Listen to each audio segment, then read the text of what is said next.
більш важливо, німці не забули, що сталося 3 роки тому.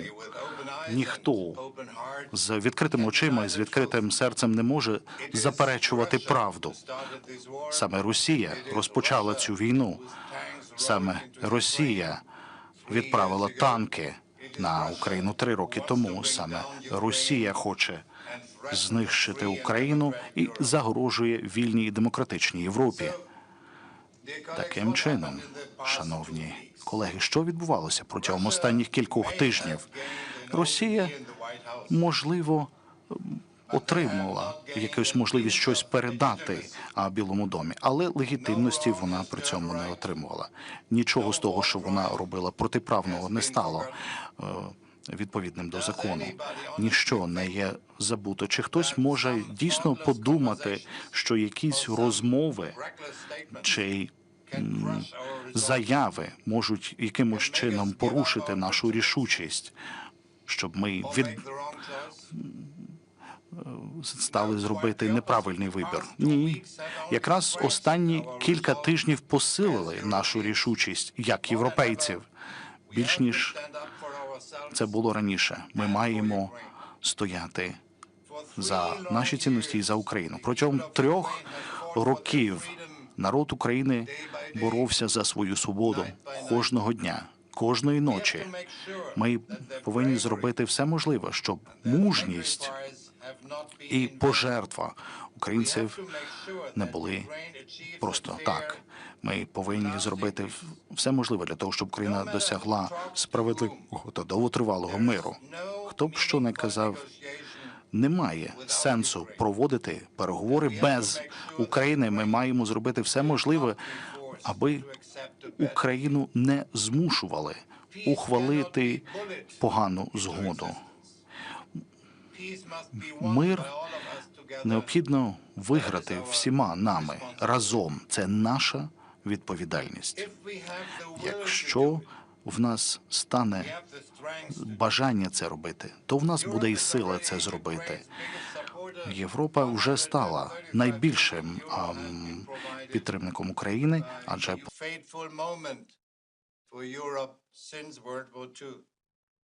The people of Ukraine and the people of Europe expect us to uphold Ukraine's freedom and the security of Europe. Germany must be a strong partner for Ukraine and a strong pillar in Europe throughout the coming weeks. The democratic leaders of Germany are aware of their great responsibility, and I will hold them to their words. You can count on Germany. Thank you so much. Дуже дякуємо. Маю приємність надати слово його високоповажності пану Едгарсу Ренкевичсу, президенту Латвійської Республіки. Ваша країна ставить дуже високу планку у хоробрості та силі у підтримці України та протистоянні російському імперіалізму. Прошу, пане президенте. Thank you very much, dear President Zelensky, dear Volodymyr, Excellencies, dear colleagues, friends. Exactly 3 years ago, as a Foreign Minister of Latvia, I was here in Kiev when Russia started its unprovoked, brutal invasion of Ukraine. And it was already clear then that Ukrainians will resist. I think that today we admire the brave Ukrainians for their fight. We stand with Ukraine, we support Ukraine, and I think that we all see that Ukraine has shown the world true resilience in its fight for the good and in its fight for its people. But it has also come at a great cost. People kidnapped and tortured, lives lost. Thousands of Ukrainian children have been abducted and are forced to live in Russia or occupied territories. And it is absolutely clear that it cannot be left in vain. Ukrainians deserve just peace. Ukraine must be at the negotiation table, not on the table. Europe must be at the table as well. As you said yesterday, dear Volodymyr, this is our table. And we must ensure that Ukraine is strong and independent. Russia is contained and deterred. Borders are not changed by force. Europe takes full responsibility for its security by investing in its own defense. Ukraine, Europe, and the United States work together to achieve durable peace. Europe is more powerful, as some critics may say, but what we need is a strong will. Today is a pivotal moment for the world and Europe. Europe must be brave like Ukraine and use Russian frozen assets for Ukraine. Europe must be brave to make fast decisions on budget deficit rules to finance security and defense. And Europe must be brave to mobilize our resources and ensure that Ukraine gets everything it needs on the battlefield and beyond. Latvia, with Nordic Baltic countries, have been among the strongest supporters of Ukraine, and we will remain so. As President Nauseda just said, the Nordic Baltic countries are pledging to support Ukraine by providing equipment and training for a scalable brigade-sized unit. My own country devotes 0.25 of GDP to Ukraine's military aid. We will continue to do that. Dear colleagues, to be strong like Ukraine, it is time to step up our efforts in defense and deterrence, boost defense industry. We need weapons now and not in 10 years, for both Ukraine and also for ourselves. Unfortunately, the age of hard power has re-emerged, and we need hard power. Europe must act now. Latvia has made the decision to invest 4% of GDP in defense, with the aim to reach 5% in the near future. And I think that the new norm for NATO and Europe is 3.5% of GDP. Ladies and gentlemen, we all want just and lasting peace for Ukraine. In order to achieve this goal, we need the United States, its commitment and goodwill. Equally, we need to step up European responsibility and effort. And we are at the opening of this process. Search for the best solution is not an easy one. And I believe that Ukraine, Europe, the United States can and should work to achieve this goal. We sometimes have disagreements, we sometimes have harsh rhetoric, but it is important that we all search for solutions. If we try hard, we definitely are going to succeed. Slava Ukraini! Дуже дякуємо, пане президенте. В Україні лунає повітряна тривога. Ми пам'ятаємо, що ми зараз живемо у час, військовий час, тому ще раз хотів це нагадати. І прошу взяти слово його високоповажність пана Петра Павла, президента Чеської Республіки. Чеська підтримка надзвичайно важлива. Ми цінуємо чеську артилерійську ініціативу, яка є успішною та інноваційним інструментом, який підтримує нашу боротьбу. Прошу, пане президенте. Thank you. Dear Volodymyr, dear colleagues, heads of states and governments, European Commission and European Council, it's great to see us all around the table, both physically and online, in support of Ukraine. For all of these 3 long years when Russia is waging a full-scale war against Ukraine, I have no doubt that the ultimate goal of this aggression has always been to wipe Ukraine as we know it off the map. Yet the resilience of the Ukrainian people has proven to be unbreakable, and it deserves not only our admiration, but also our full respect. We all sincerely want a peace in Ukraine and for its people, but not a peace at any cost. A peace built on the humiliation of the victim, one that rewards Russia for its aggression, would not be a true peace. It would be a betrayal. We Czechs know all too well what such a betrayal feels like, having experienced it with the 1938 Munich Agreement. Any deal must be negotiated and accepted by Ukraine. It is obvious that every negotiation must begin with a clear recognition who is the aggressor and who is the victim. No room for ambiguity here. Volodymyr, you were democratically elected by the Ukrainian people, and your legitimacy remains unquestionable. As Ukraine is fighting every day for its survival, this is neither the moment nor it is practical or just to weaken leadership, but rather to ensure stability and resilience. And you, Volodymyr, are a symbol of this resilience. It is our collective duty to help Ukraine resist and prevail in this war. Without peace in Ukraine, there can be no lasting peace in Europe. We need to get ourselves together and to act now. Deterring Russia is the only way forward. Today, I would like to stress 5 points. First, we must collectively continue helping Ukraine build up its own robust defense capabilities. And Czech companies are already contributing and will do its part in the future as well. Second, it is crucial to continue with military supplies to Ukraine. In this regard, the ammunition initiative and all other similar initiatives have proven effective. Third, I fully support the idea of a joint EU loan by providing arms to Ukraine and for further macroeconomic aid. Fourth, the process of Ukrainian accession to the EU and incorporating Ukraine into the European single market must accelerate. And fifth, we must ensure that Ukraine is in the strongest possible position for negotiation with the ultimate goal of a future NATO membership. Too much is at stake.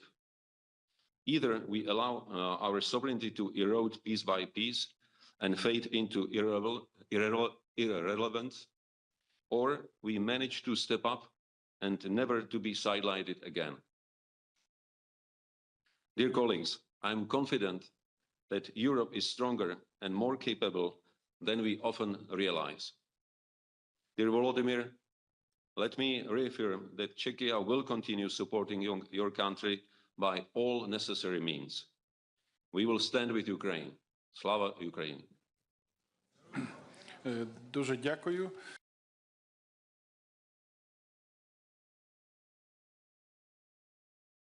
Важність пана Андрея Пленковича, прем'єр-міністра Республіки Хорватія. Ми, звичайно, цінуємо вашу незмінну підтримку і допомогу Хорватії. Дякую. Прошу. Thank you very much, Andriy. Dear President Zelensky, dear colleagues, both in Kyiv and in the capitals. First of all, let me greet you and extend once again Croatia's and my personal support and respect for Ukrainian people, Ukrainian soldiers, for Ukrainian leadership, and especially you, President, for having endured for the last 3 years the brutal Russian aggression and the invasion on your country, which is a repetition of more than 10 years ago. Ukrainians have shown incredible resilience. They have shown heroism. They have shown strong desire to defend its freedom, its territory, its land.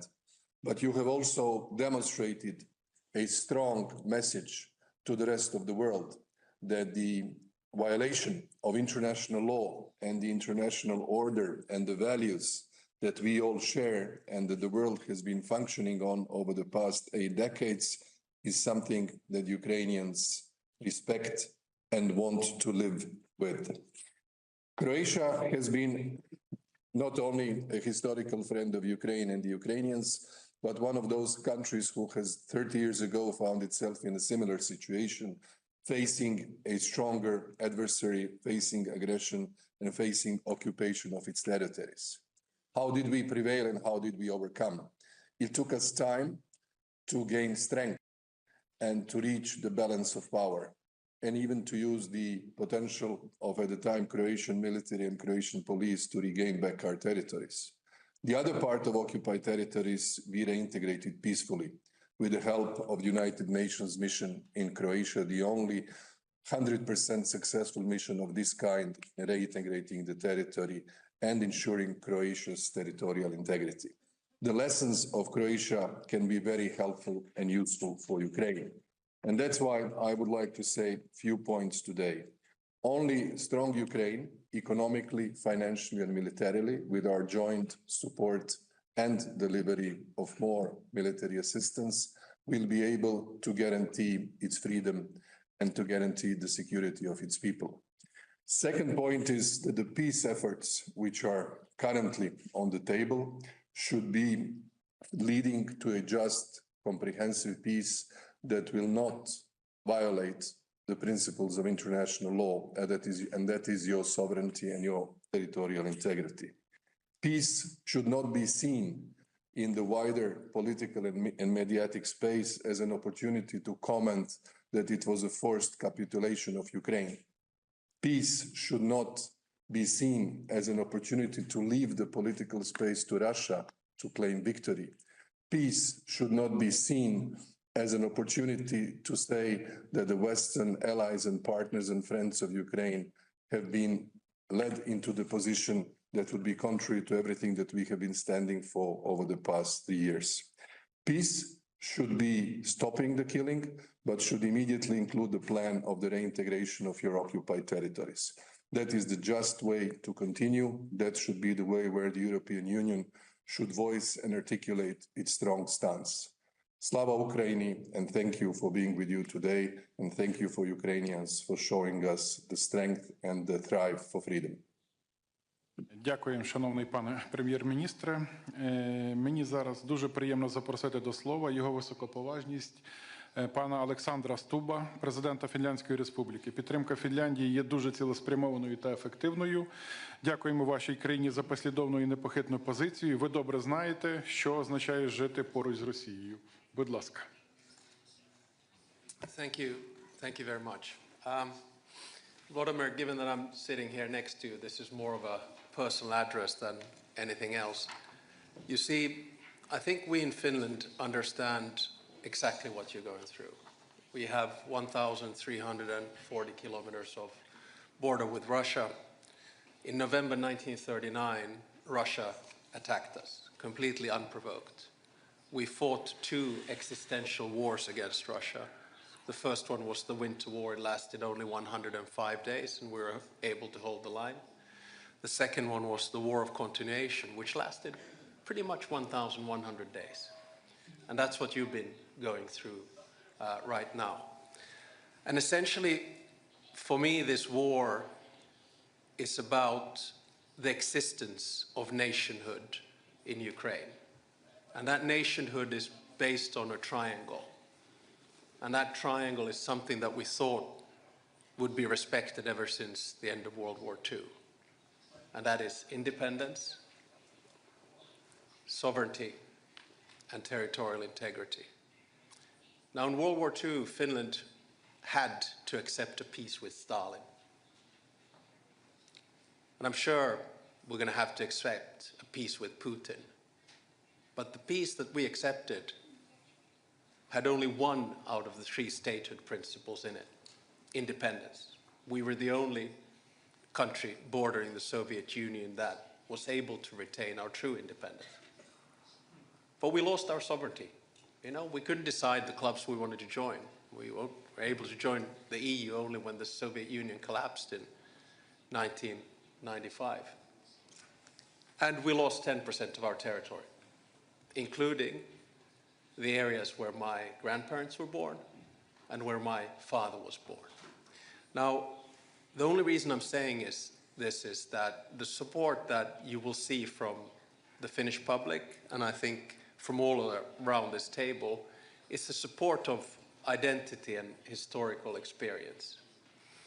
Now, my big point is that there seems to be some misunderstanding about what is going on here. Russia obviously started this war, but remember that it started this acquisition of territory and spheres of interest already in 2008 by attacking Georgia, and then in 2014 by annexing the Crimean Peninsula. And then at the end of the day, we are now here to commemorate the 3rd anniversary of the beginning of the full-scale war, but the war has been going on for pretty much 11 years, ever since 2014. And a lot of people don't understand that this is not only about Ukraine, but this is also about Europe. This is also about the United States. This is also about international law. And at the end of the day, it's about the world order. So if we now allow Russia to do what it wants to do, in other words, stop the existence of a Ukrainian state, then it's not only Ukraine that has lost, it's Europe that's lost, it's the West that has lost, and also the United States that has lost. And for those who doubt about this, let me say one thing very clearly. You cannot trust Putin. You cannot make a deal with Putin because that means basically a deal also with China. I also say that for those who doubt, the only way in which Ukraine is going to fully win this war is that we continue the support that we have given you from the beginning. And I also say that if Russia gets what it wants now, trust me, it's not going to stop with Ukraine.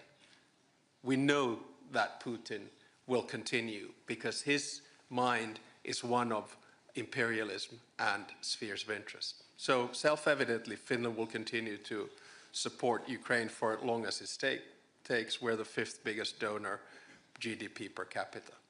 Let me finish off, however, by saying that I think in the past 2 weeks, we've been sort of a little bit lost. A new American administration has come in, and we have heard conflicting messages. I believe that we need to take the initiative back. And by that I mean to say that there needs to be something concrete on the proposal, on the table. So let me propose today something that I've spoken with you about and with many around the table. It's not a peace plan, but it's a sketch of a process. And that process, in my mind, goes very simply in 3 phases. The first phase is before the actual ceasefire. This is the phase when we put maximum pressure on Russia, including sanctions, including using the frozen assets, and of course, including continuing the military support for Ukraine. This is also the time when I think European leaders need seriously talk about security arrangements. And of course, the lead comes from Ukraine. You have the biggest land force and most experienced land force in Europe. But there needs to be support from Europe, and the backstop needs to come from the United States. All of this needs to be settled before a ceasefire is brokered, whether that's Easter or whenever, we don't know. The second phase is the ceasefire phase. And the ceasefire basically means that there's a contact line, probably monitoring thereof, but it also means that 2 things are put into place. First is a negotiation on the actual agenda and modalities of the peace process, because there is no peace process, there is no agenda, there are no modalities. And the second one is, of course, confidence-building measures, which were mentioned here a little bit earlier, exchange of prisoners, returning the kidnapped children, etc., etc. This is the second phase. Then only begins the third phase, and we're far, far, far from it. And that is the actual peace process. That's when there is conversation about territory, that's when there is conversation about reconstruction, and that's when there is conversation about unraveling the sanctions. Having said all of that, very conditional by the way, having said all of that, I think we need to make clear to the Russians and everyone else that there are a few things that are completely off the table in these negotiations. One is EU membership. It is not Russia who decides on EU membership. It is the European Union who does that. 2 is NATO. It is not Russia that decides on NATO membership. It is the alliance itself. 3 is Ukrainian defense. It is not Russia that decides on what Ukraine has by its border, when, where, and how. And 4, European security arrangements or order. It's not Russia that decides on that. We already have a European security order and should stick to it.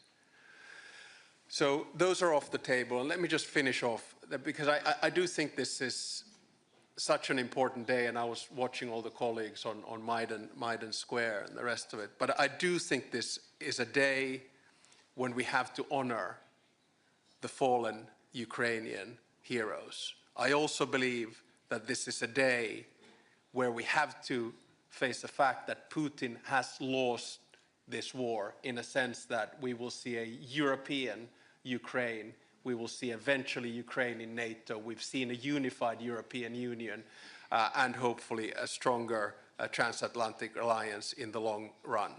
And on a day like this, I think it's time to pave the way for a plan for Ukrainian victory. Slava Ukraini.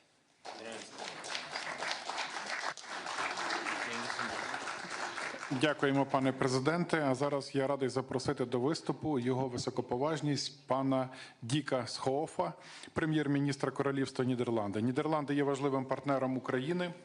Ваше лідерство поза конкуренцією, особливо важливим є ваш внесок у підвищення безпеки нашого неба. Прошу, пане прем'єр-міністре.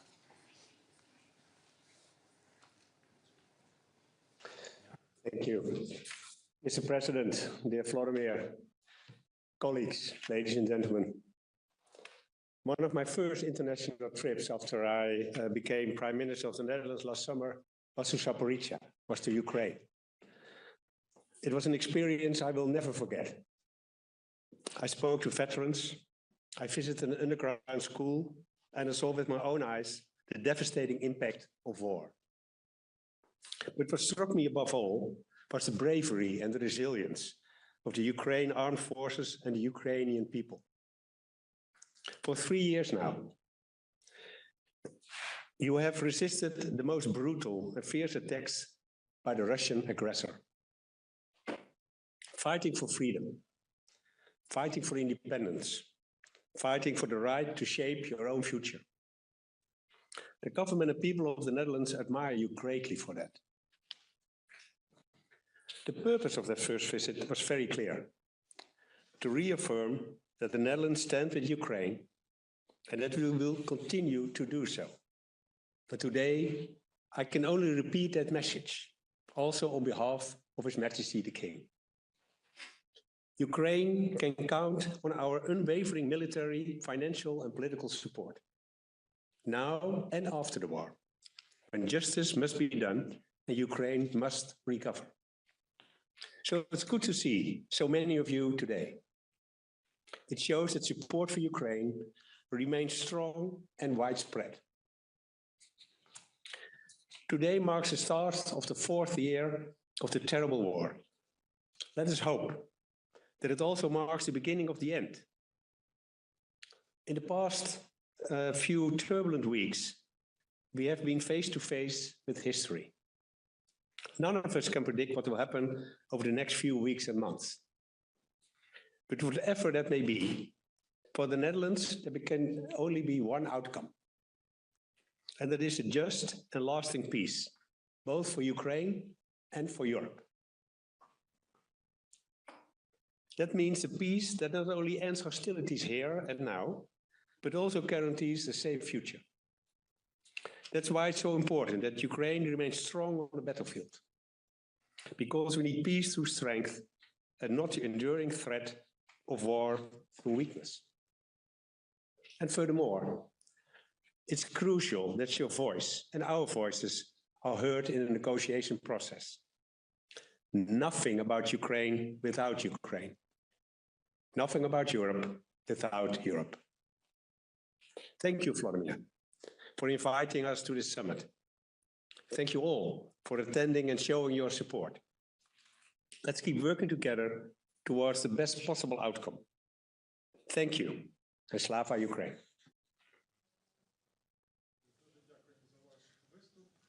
І мені дуже приємно запросити до слова його високоповажність пана Джастіна Трюдо, прем'єр-міністра Канади.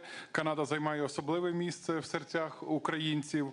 Позиція Канади в групі G7 з початку повномасштабного вторгнення і, зокрема, у 2025 році під час канадського головування має важливе значення для успіху нашої боротьби. Прошу, пане прем'єр-міністре. Bonjour, mes chers amis. Good morning, everyone.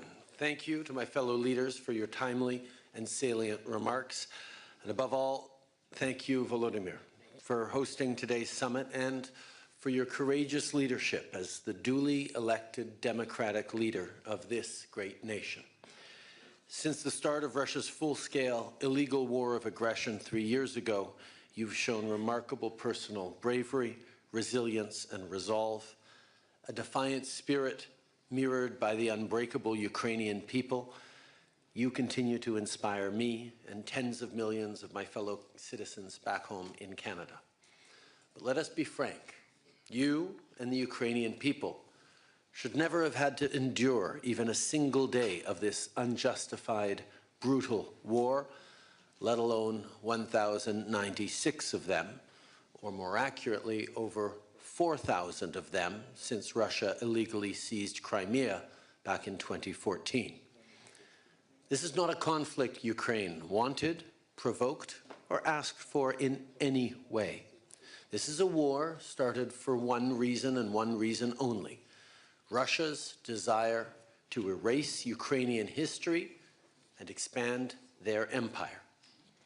Russia's actions are nothing short of a direct attack against the rules-based international order, an order established in response to the most destructive war in our collective history, a war etched in the memory of the citizens of all of our respective nations for the past 80 years.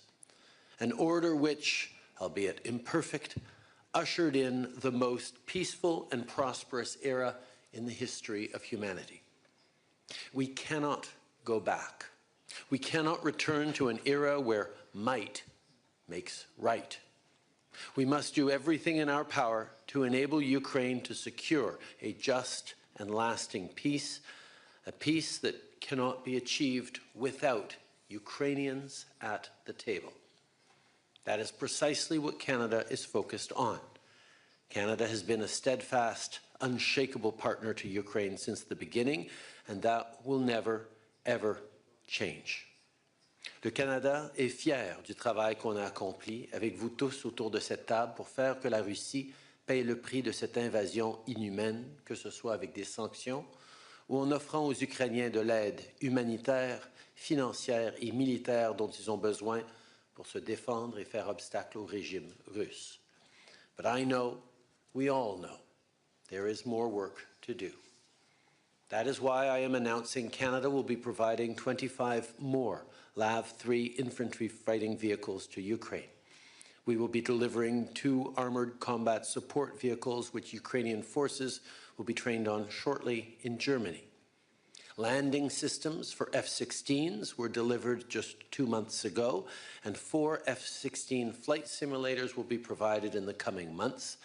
And that's on top of the millions of additional rounds of ammunition, components for drone cameras, and first aid kits. We're also dispersing the first installment of the $5 billion in assistance to Ukraine funded through revenues from frozen Russian assets, along with providing a grant to help Ukraine maintain its energy security in the wake of consistent, reckless attacks by Russia on Ukrainian energy infrastructure. Throughout all this, we need to keep in mind the size of the human cost of the Russian aggression for the past 3 years.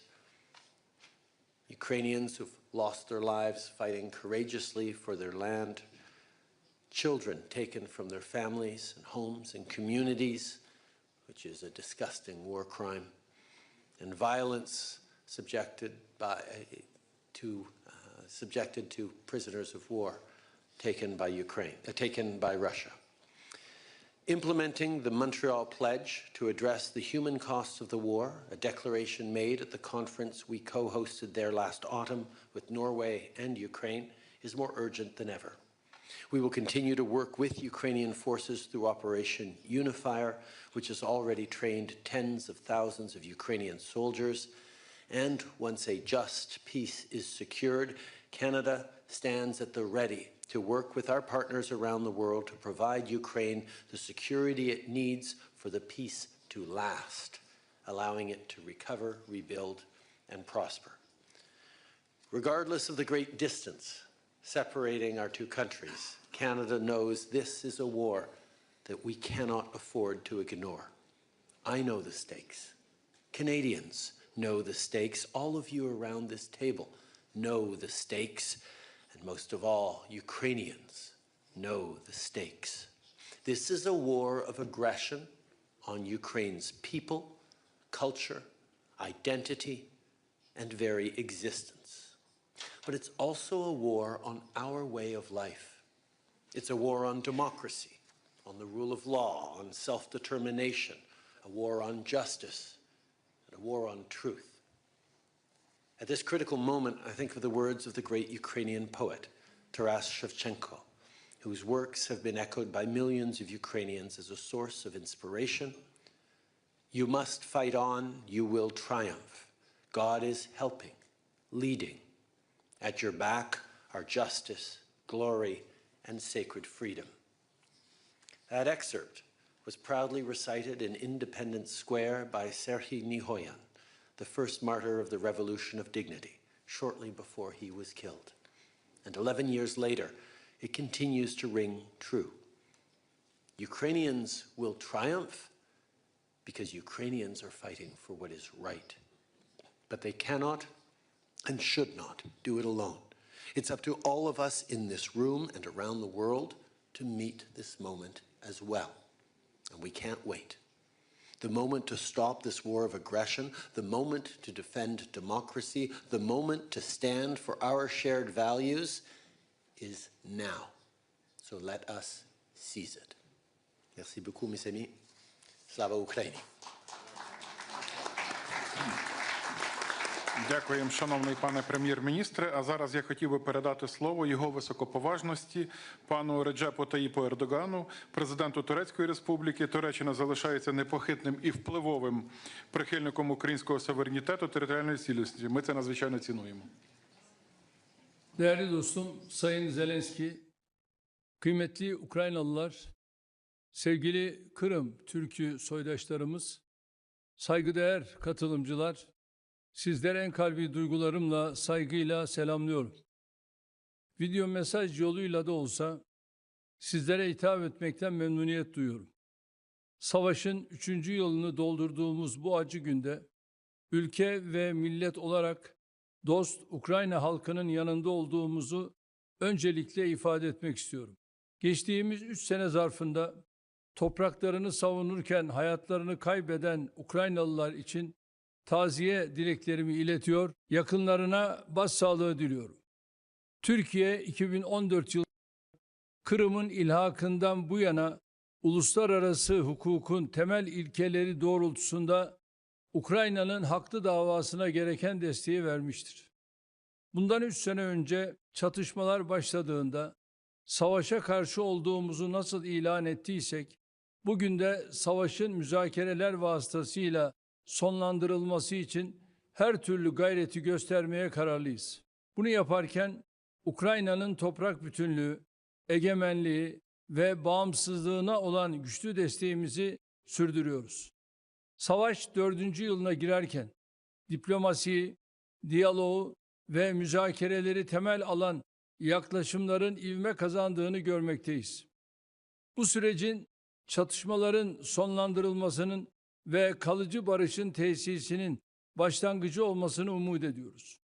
En başından beri savunduğumuz üzere adil ve kalıcı barışa giden yol ancak ve ancak savaşın her iki tarafının da eşit ve hakkaniyetli bir şekilde temsil edildiği bir denklemle açılabilir. Sayın Zelenski ile geçtiğimiz hafta Ankara'da Türkiye'nin bu önemli kavşakta sağlayabileceği katkıları ve müzakerelere ev sahipliği yapma istediğini de ele aldık. Şunu tüm samimiyetimle ifade etmek isterim. Gelecek sene savaşın değil, barışın yıl dönümünü idrak etmek için hepimize önemli sorumluluklar düşüyor. Türkiye olarak adil ve kalıcı barışın tesisi için tüm gücümüzle çalışmaya devam edeceğiz. Bu düşüncelerle 2025'in barışın inşa edileceği bir yıl olmasını canı gönülden temenni ediyorum. Birkaç gün sonra kavuşacağımız Ramazan-ı Şerif'in tüm insanlığa barış, huzur ve esenlik getirmesini Rabbimden niyaz ediyorum. Hepinize saygı ve selamlarımı gönderiyorum. Kalın sağlıcakla. Дякуємо. І зараз я радий запросити до виступу її високоповажність пані Карін Келлер-Зутер, президента Швейцарської конфедерації. Швейцарія відіграла важливу роль у просуванні глобального бачення всеохоплюючого, справедливого та сталого миру для України та Європи. Будь ласка.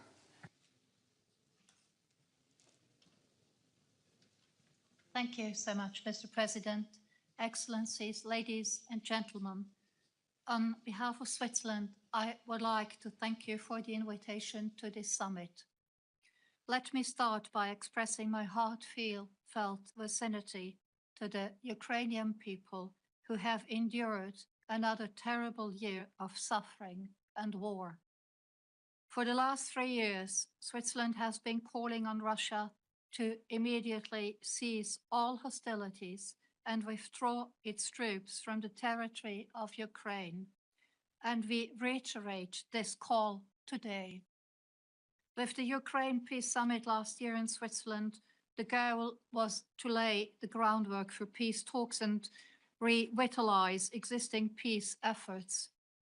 We remain steadfast in our support towards a just and lasting peace. It is clear to us that a durable solution can't be achieved without Ukraine.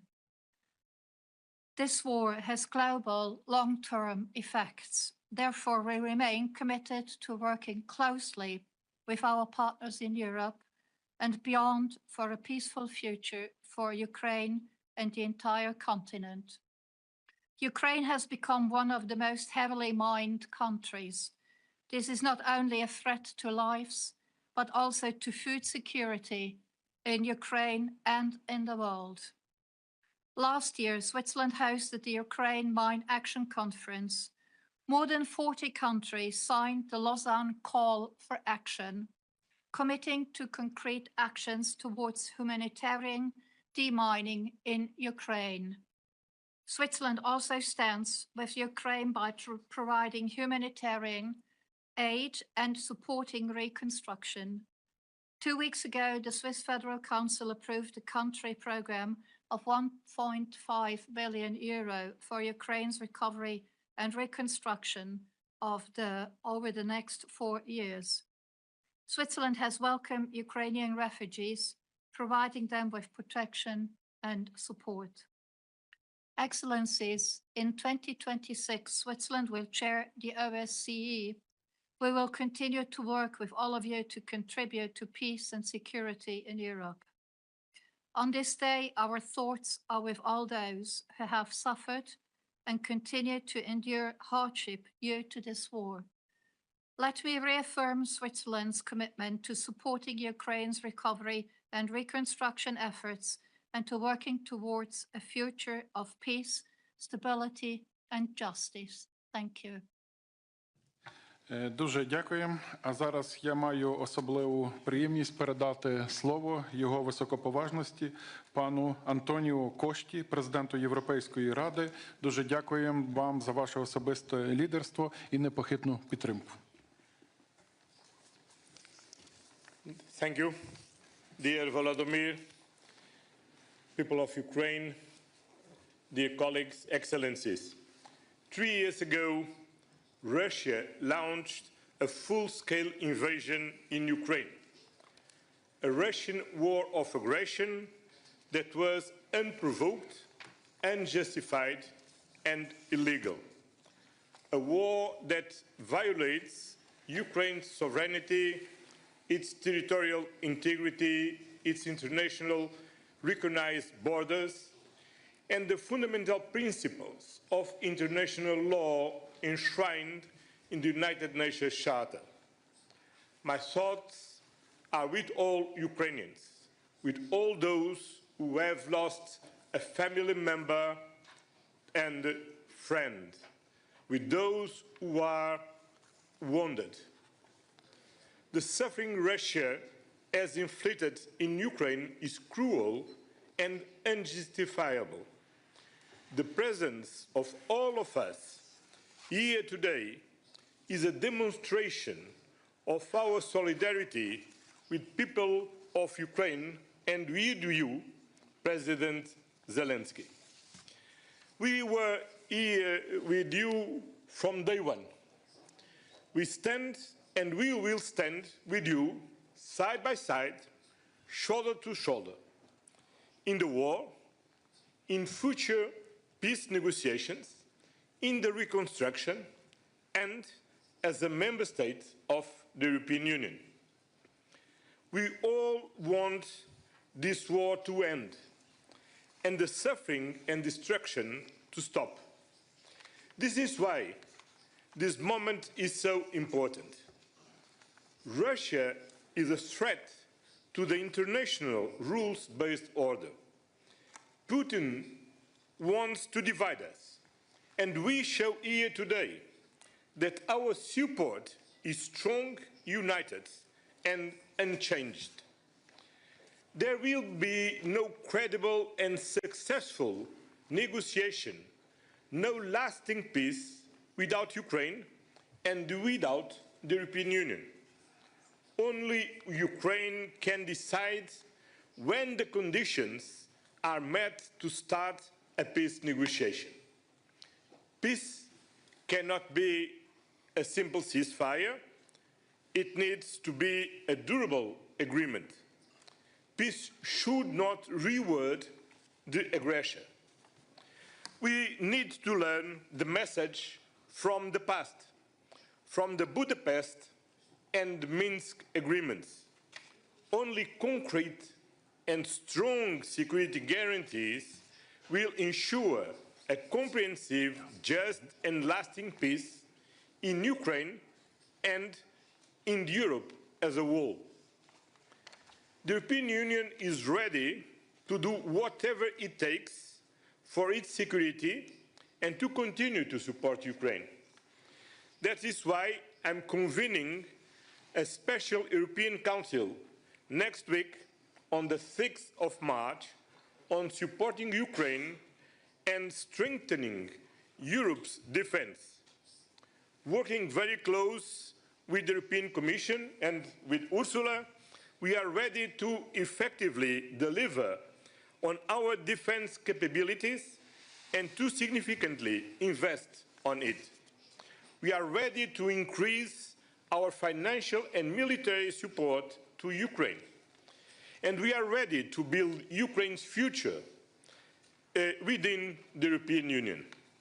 Ukraine, you can count on us, and Slavia Ukrainia.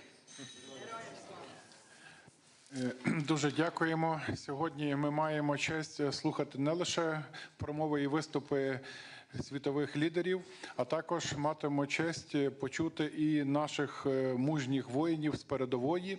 І зараз для мене особливо приємно і почесно надати слово відважним воїнам 93-ї окремої механізованої бригади «Холодний Яр», які боронять нашу батьківщину на Покровському напрямку. Головний сержант батальйон безпілотних систем Денис Кардаш. Прошу до слова. Вітаю всіх, слава Україні! Сьогодні до 11-ї річниці початку агресії на території України Російської Федерації і до 3-ї річниці великого наступу повномасштабної війни Росії з Україною. Хотілося б подякувати всім європейським лідерам та країнам, які нас підтримують у цій війні, йдуть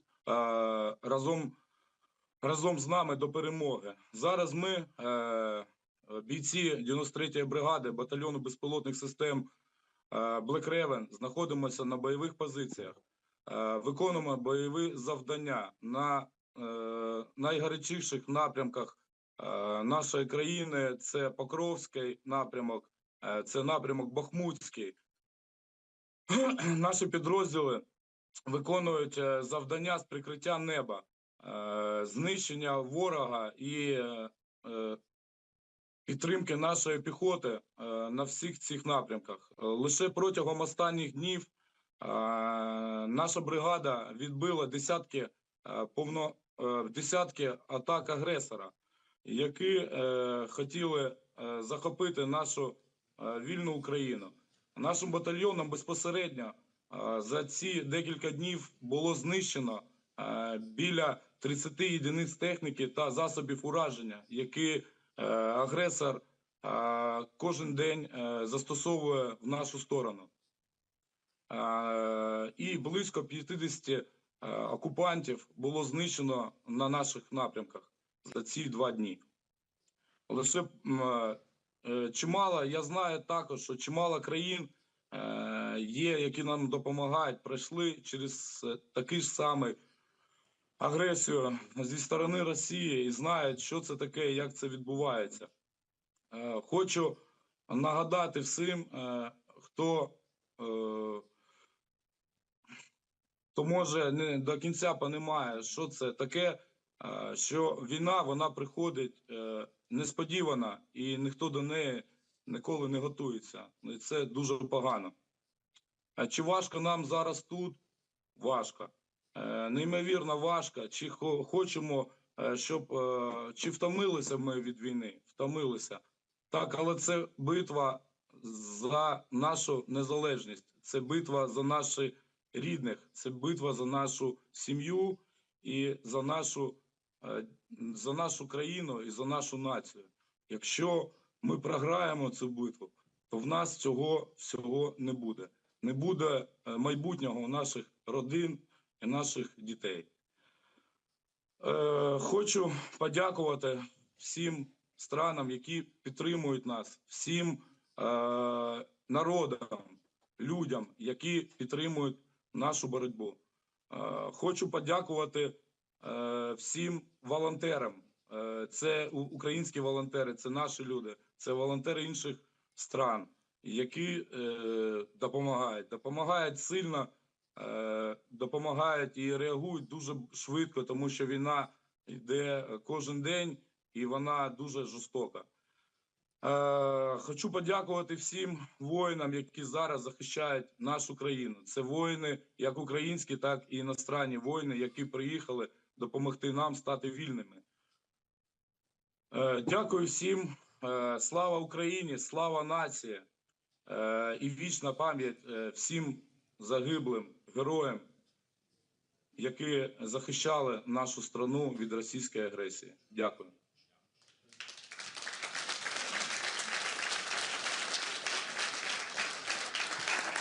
Дякуємо нашим мужнім воїнам за героїзм.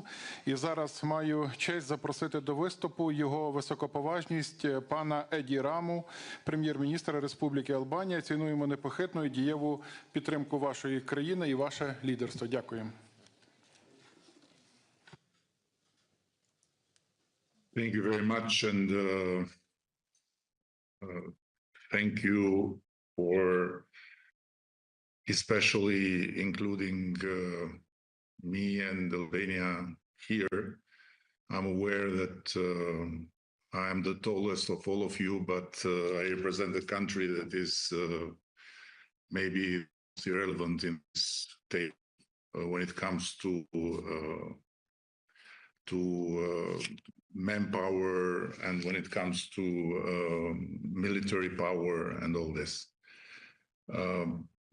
I cannot but fully agree with everything that was said, and I don't want to waste anyone's time by repeating the fundamentals that all the friends and the colleagues around the table have underlined. However, I cannot prevent myself to raise a question because it seems to me, following the whole meeting, that nothing has happened. It seems to me that this meeting is like a registration of a meeting 3 months ago, or a year ago, or 2 years ago. But I'm not sure that is the case, and I think that something important has happened, as you all know. And the question is how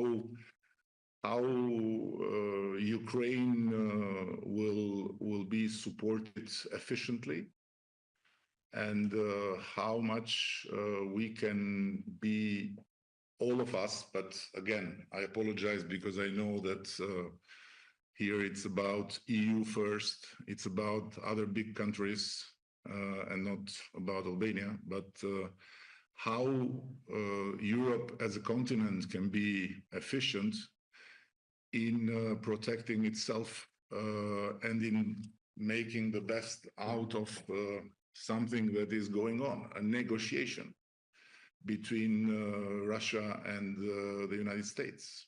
And I'm not sure that just talking about increasing military support and increasing military spending, we get the whole point. But this is my humble opinion. Maybe I'm wrong.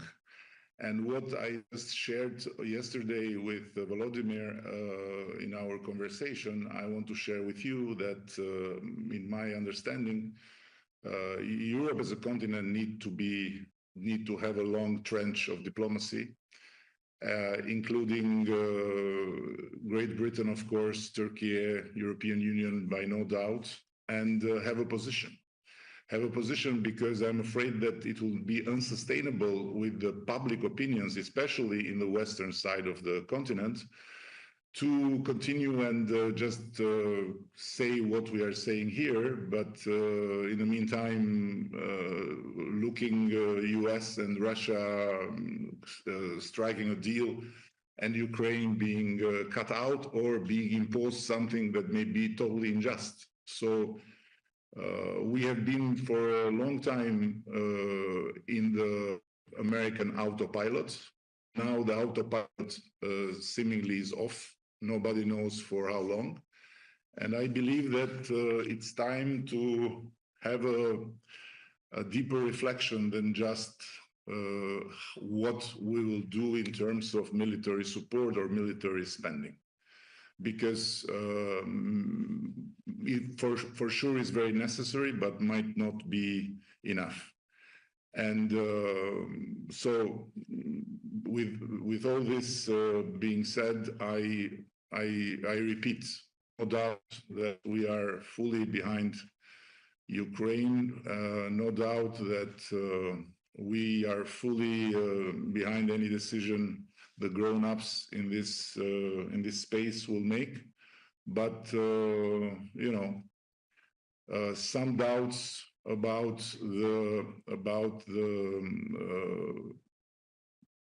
the fact that here we are talking just about half of the story and not of the other half, and we are dealing just about half of the problem, which is the military side, and not the other half, which is the politics and the diplomacy of it, has to be shared. And I apologize again. I'm very much aware that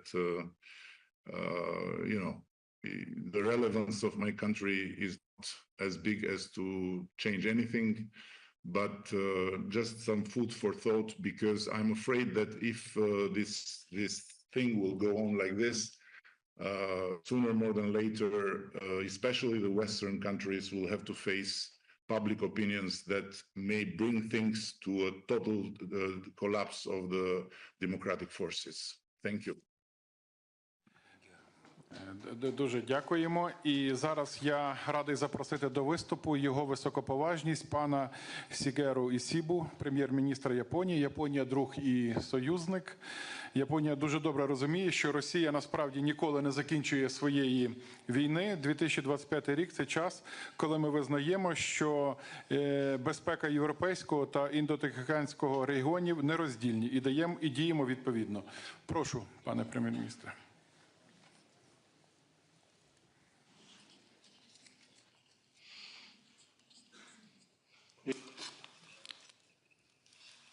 I am Ishiba Shigeru, the Prime Minister of Japan. Today marks 3 years since the start of Russia's aggression against Ukraine. We strongly condemn the ongoing Russian attacks and once again express our admiration for the courage and resilience of the Ukrainian people who are standing up against the aggression. Furthermore, It is very meaningful that discussions on supporting Ukraine are being held at today's meeting, and I would like to pay my utmost respect for Ukraine's initiative in hosting this meeting. Russia's aggression against Ukraine is an outrageous act that shakes the very foundation of the international order. Such unilateral attempts to change the status quo by force must not be tolerated anywhere in the world. With this in mind, Japan has strongly provided support to Ukraine and has imposed sanctions on Russia since the beginning of the aggression. Currently, various diplomatic efforts are ongoing to achieve peace. We hope that these efforts will lead to an end to the prolonged combat and help achieve a breakthrough in this difficult situation. That is my fervent expectation. Having said so, in considering how to end this aggression, the party in question, Ukraine must engage, and a just and lasting peace should materialize as soon as possible. Toward this end, we must unite and work together. Our stance of supporting Ukraine will remain steadfast. Japan continues to work with Ukraine to restore peace to the beautiful land of Ukraine. Thank you. Дуже дякуємо. А зараз я з особливою приємністю запрошую до слова її високопані Урсулу фон дер Ляйен, її високоповажність, президентку Європейської комісії. Дякуємо за ваше особисте лідерство, за ваші одні з перших візитів в Україну і за демонстрацію справжньої підтримки і нашим людям, і нашій країні. Дякуємо. Thank you very much, dear Volodymyr, fellow leaders, people of Ukraine. The 24th of February 2022 is a day that will live forever in infamy. And today we join you in commemoration of the fallen hero of Ukraine and those who are still fighting at the front line, as we have just heard. A peaceful nation was invaded with no reason except Putin's imperial obsession. But we believe in a free and a sovereign Ukraine on the path towards the European Union, and we join you in shaping this future together. The war in Ukraine remains the most central and consequential crisis for Europe's future. Putin is trying harder than ever to win the war on the ground. His goal remains Ukraine's capitulation, and we know what could happen next, because it has already happened before. It is not only the destiny of Ukraine that is at stake, it is Europe's destiny that is at stake. So our first priority remains to empower Ukraine's resistance. And so far, the European Union and the member states have supported Ukraine to the tune of 135 billion euros. That is more than anybody else. Thanks to our Ukraine facility and the G7 loan, we have closed Ukraine's budgetary gap for the entire year of 2025.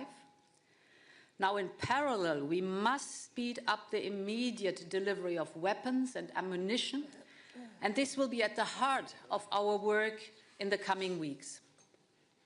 Today, I'm here with the whole College of Commissioners of the European Commission to mark our wholeheartedly support for Ukraine.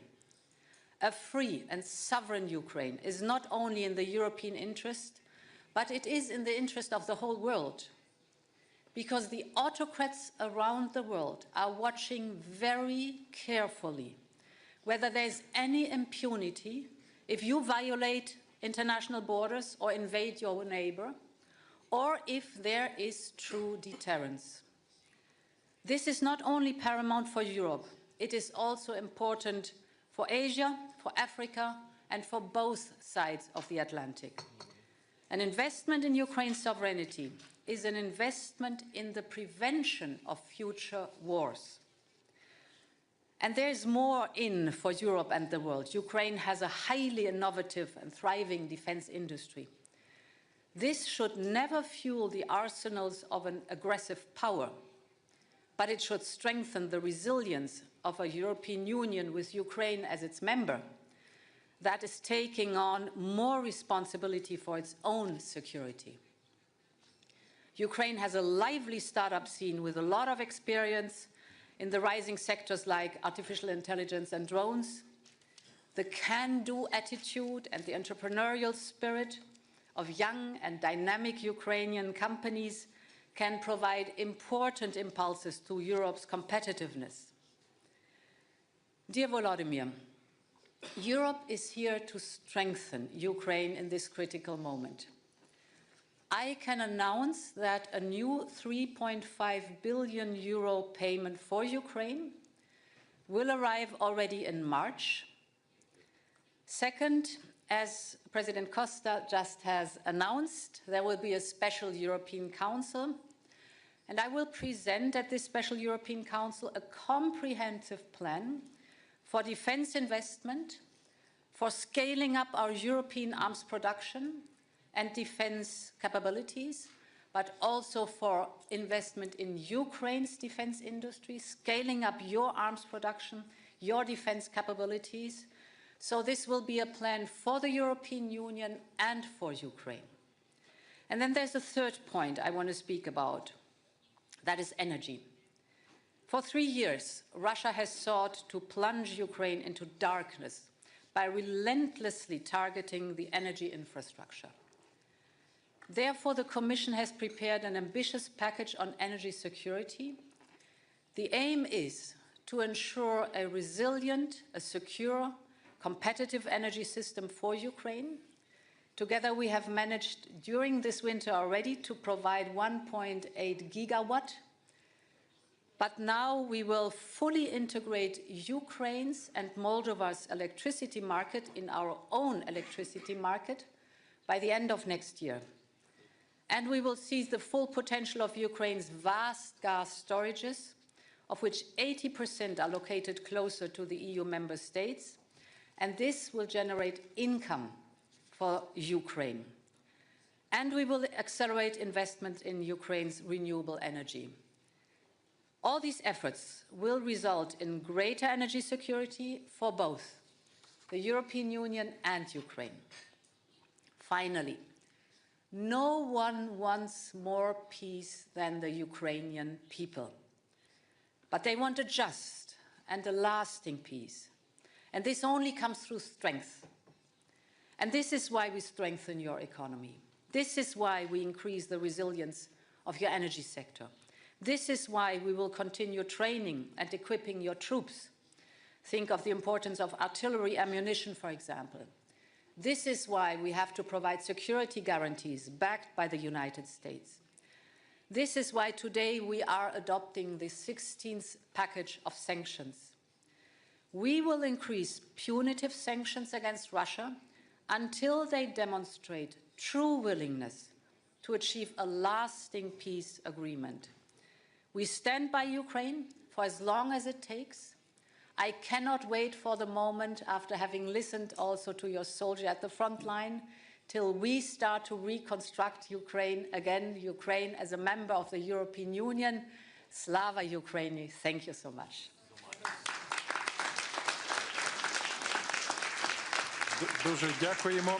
А зараз маю честь надати слово її високоповажності пані Роберті Мецолі, президентці Європейського парламенту. Роль Європейського парламенту надзвичайно важлива і відіграє важливу роль у боротьбі з російською агресією. Thank you very much, dear Volodymyr, dear colleagues, dear friends. We were with Ukraine on that day, 3 years ago. We are with Ukraine today, and we will be with you tomorrow. What matters now, however, is not just what we say. It is what we do. The coming days and weeks will shape our future, not through words, but through the actions we take right here in Europe. Peace without liberty is not peace. Europe knows this. We will always seek peace, but it must be just, it must be real, and it must be dignified. And it must be based on the principle of nothing about Ukraine without Ukraine.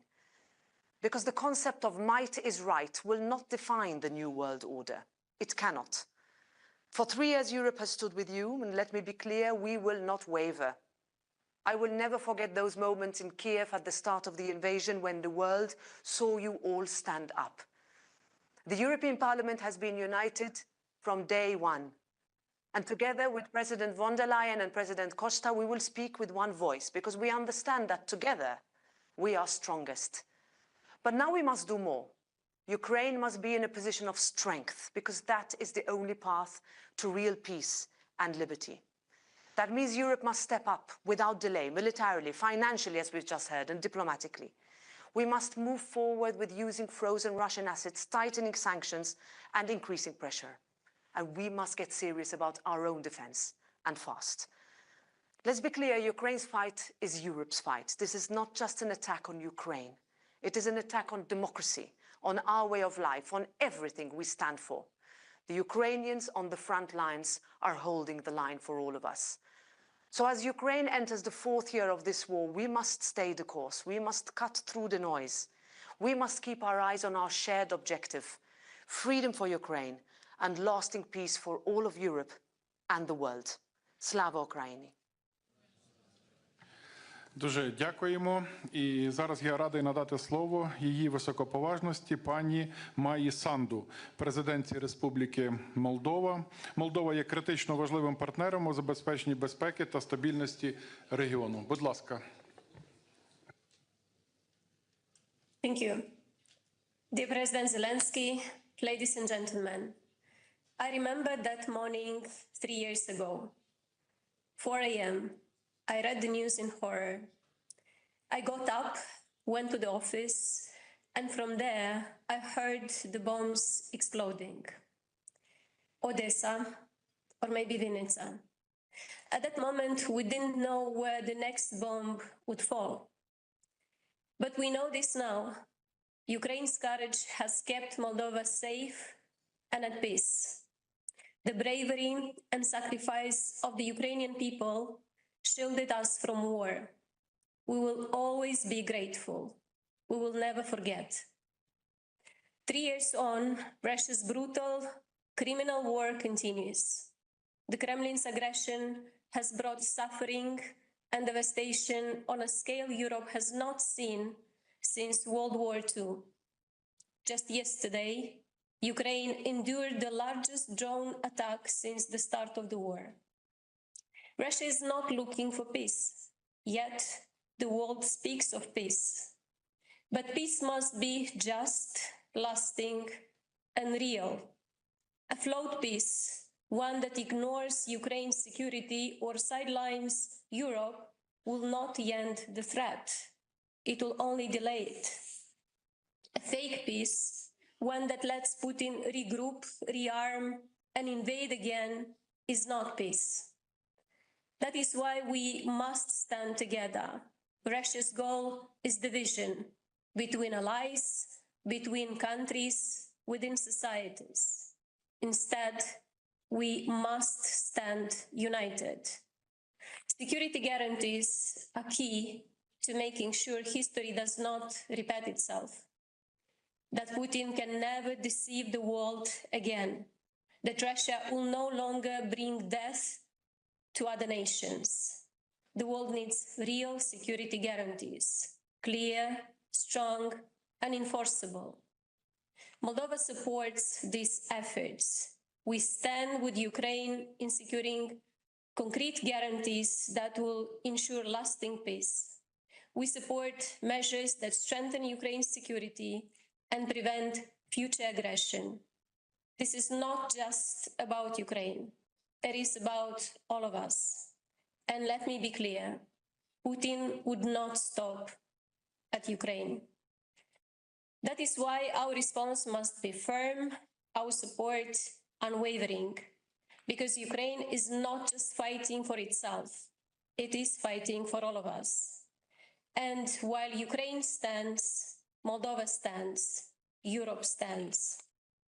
Let us make sure we're standing up, not standing by. Moldova stands with Ukraine. Moldova stands with freedom. And together, we will spare no effort for real peace to prevail. Slava Ukraini! Дякуємо, пані президент. А тепер з особливою приємністю я надаю слово її високоповажності пані Мете Фредеріксен, прем'єр-міністру Данії. Данія встановлює високі стандарти щодо послідовності та інноваційності підтримки України. Данська модель підтримки військово-промислового комплексу України є ініціативою, яка має стратегічне значення та довготривалий ефект для нашої боротьби. Ми потребуємо лідерства Данії. Прошу. Those who say that we are in a time when there are no heroes, they just don't know where to look. So it was said many years ago, and dear friends, today gathered here in Kiev, we don't have to look very far to see the heroes of our time. Dear Volodymyr, you and your countrymen have been fighting now for 3 long years, a full-scale war of aggression started by Russia. You have defended not only your own country, but all of Europe, and I believe that none of us present in this room are able to put into words how grateful we are. But then we can show it in action. And therefore, I have 3 key messages today. Firstly, I strongly urge every European country to increase support for Ukraine. Not tomorrow, but today. Remove all self-imposed red lines, scale up military and financial assistance, and support production directly in Ukraine. Conditions for peace are to be set through strength, and I think that is the single most important task for Europe right now. Secondly, a ceasefire without a sustainable peace will cause a lot of danger to all of us. It will give Russia room to rebuild and to rearm and to relaunch an attack on Ukraine or another European country. I have never believed that this war is primarily about Ukraine. You are paying the price for it, but this war is about Russia. It's about the imperial dreams, and therefore I find it very difficult to trust Putin and to trust Russia. And it goes without saying that nothing should be negotiated without Ukraine, not only at the table, but in the center of the table, of course. Thirdly, we need to ensure Ukraine has a real and strong security guarantee. NATO membership is, of course, the strongest security guarantee. It is the easiest way forward, it's the cheapest way forward. I know that some allies are against this, and therefore I ask the question, if we cannot give you membership of NATO, and I think it's the only way forward, then we have to find another way to provide Ukraine with a clear, long-term security guarantee. Let me just conclude by saying that the best things about heroes is that they always win at the end. And if they aren't winning, then it's not the end. I said to you 3 years ago that Denmark stands with you all the way, and we will never go away from that point of view. We have to stand with Ukraine, and we have to stand with our continent. Therefore, I think we have to scale up as Europeans. We have to speed up to be able to protect ourselves and deter when it comes to Russia. And 3% will not be enough. It's simply not enough. My guess is that we have a couple of months to take all necessary decisions. Otherwise, we'll be too late. And being too late cannot be the conclusion. So it's time to stand up for Ukraine, and it's time to stand up for Europe. Slava Ukraini. Дуже дякуємо. Тепер я запрошую до виступу її високоповажність пані Міріам Спітері де Боно, президентку Республіки Мальта. Ми вдячні вам за вашу підтримку. Mr. President, Excellencies, distinguished colleagues. Today, we gather to mark 3 years since Russia launched its war of aggression against Ukraine, in violation of international law and the principles enshrined in the United Nations Charter. On this occasion, we remember the countless civilians affected, especially the most vulnerable, women, children, and the elderly. Since then, Ukraine has stood firm, demonstrating remarkable courage and resilience in the face of aggression. The time has come for this war to stop, and for the international community to stand firm in defending the principles of the United Nations Charter. It is time for Europe, the United States, Ukraine, and also Russia itself to work together to achieve a just and lasting peace. From the outset, Malta has been unequivocal. Ukraine's sovereignty, security, and territorial integrity within its internationally recognized borders must be withheld. We remain steadfast in this commitment. Malta has consistently demonstrated its unwavering support for the efforts shown by different partners to assist Ukraine. The EU and its member states have played a huge part, including through the provision of vital humanitarian assistance to displaced persons, the reconstruction of critical infrastructures, sanctions, and the provision of non-lethal military assistance through the European Peace Facility.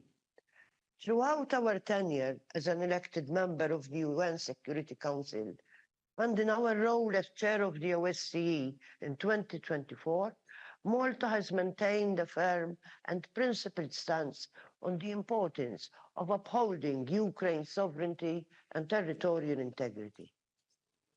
As developments unfold, we must be clear in our strategy, firm in our demands, and unwavering in our continued support for Ukraine.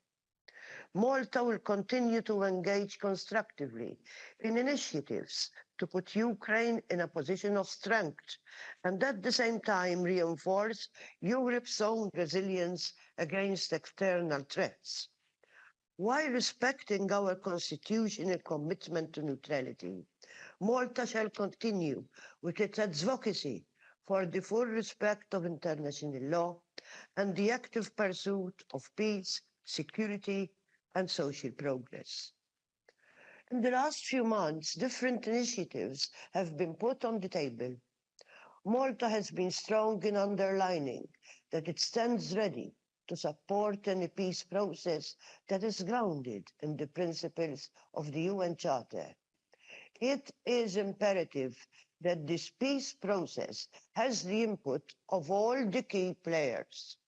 Europe must play a central role, as the outcome of the discussions will shape the future of our continent and our collective security.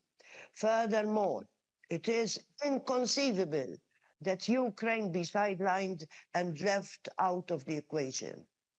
History has shown that appeasement does not work. A lasting peace cannot be imposed. Europe and the United States share a strategic interest in securing peace.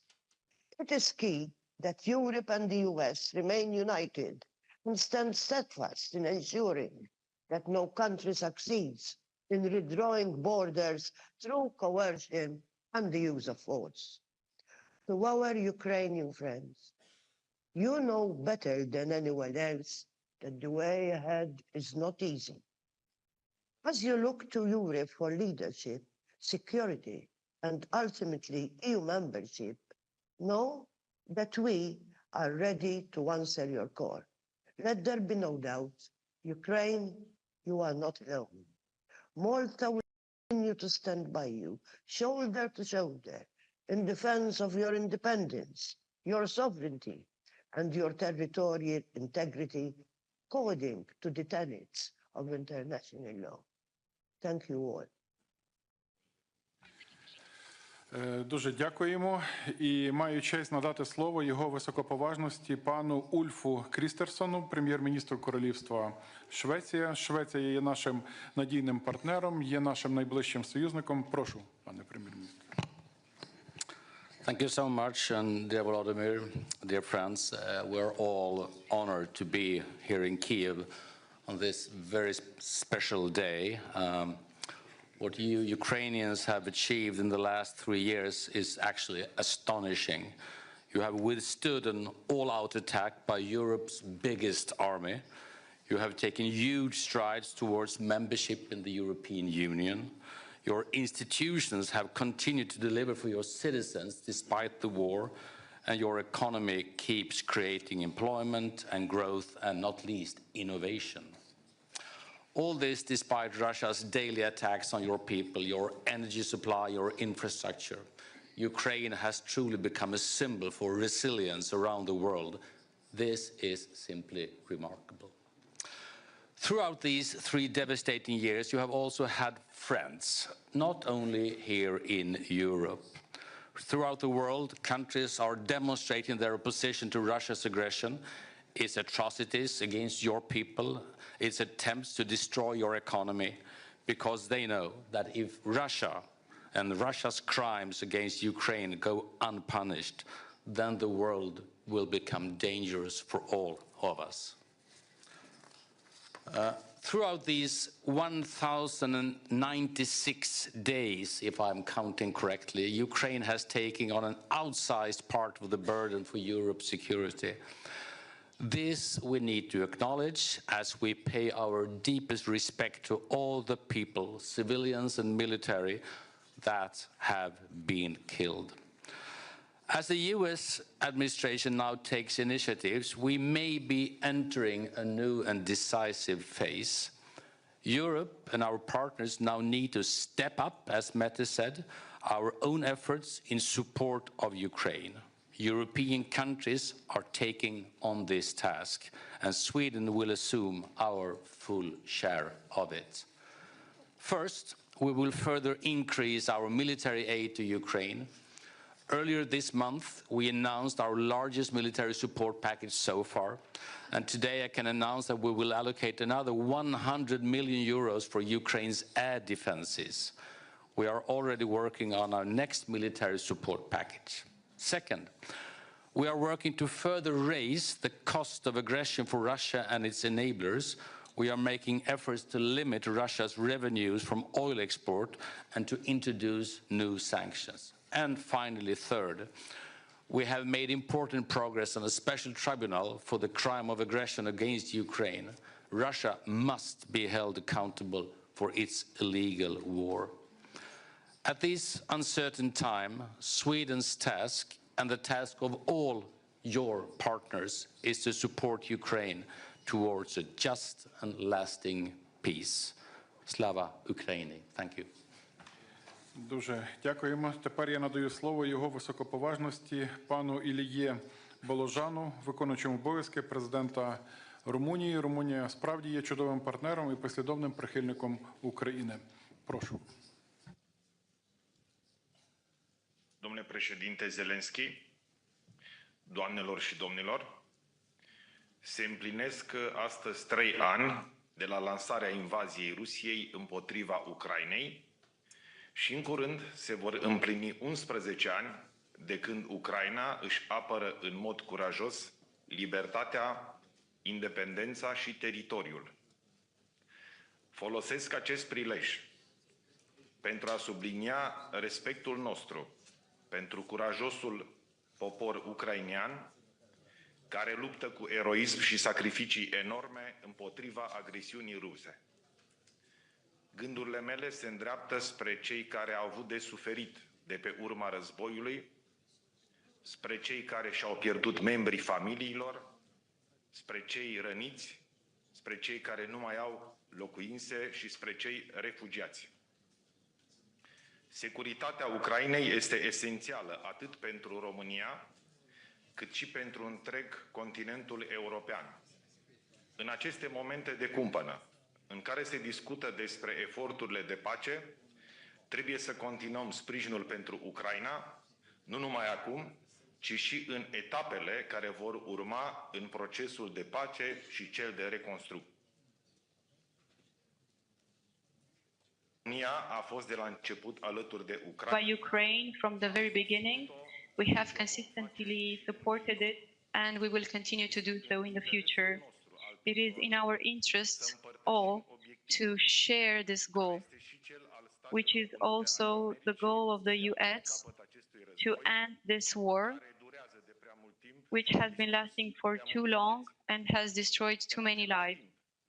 At the same time, it is necessary for Ukraine and the European Union to be involved in all peace negotiations. Romania stands ready to coordinate with all partners, European, American, and allied, to help find a way to a just and lasting peace.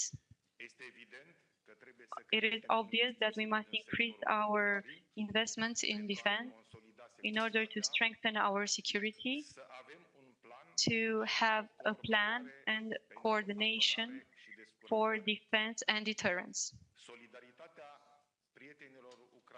The solidarity of Ukraine's friends remains essential, and our support matters now when the fate of peace is at stake. The success of these efforts will only be proved when Ukraine has become stable and prosperous again and beneficiary of an arrangement of solid security guarantees. Thank you. Дуже дякуємо. Зараз я надаю слово його високоповажності пану Олександру Шаленбергу, федеральному канцлеру Австрійської Республіки. Австрія яскраво демонструє, що бути нейтральною країною не значить бути байдужою по відношенню до зла. Будь ласка.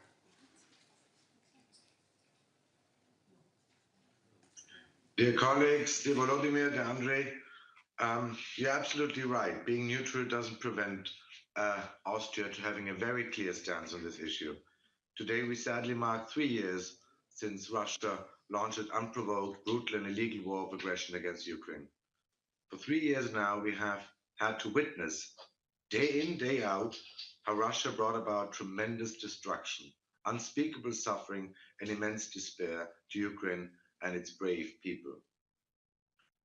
Dear colleagues, the Ukrainian people have been defending with immense courage and sacrifice not only their own way of living and their aspirations for the future, but also, and I believe we all agree on that, our common values, our common principles, our common freedoms. And yes, we share a common responsibility for the security, for the freedom and prosperity of our European continent, including Ukraine. And we have to do this with self-confidence and calmness and firmness.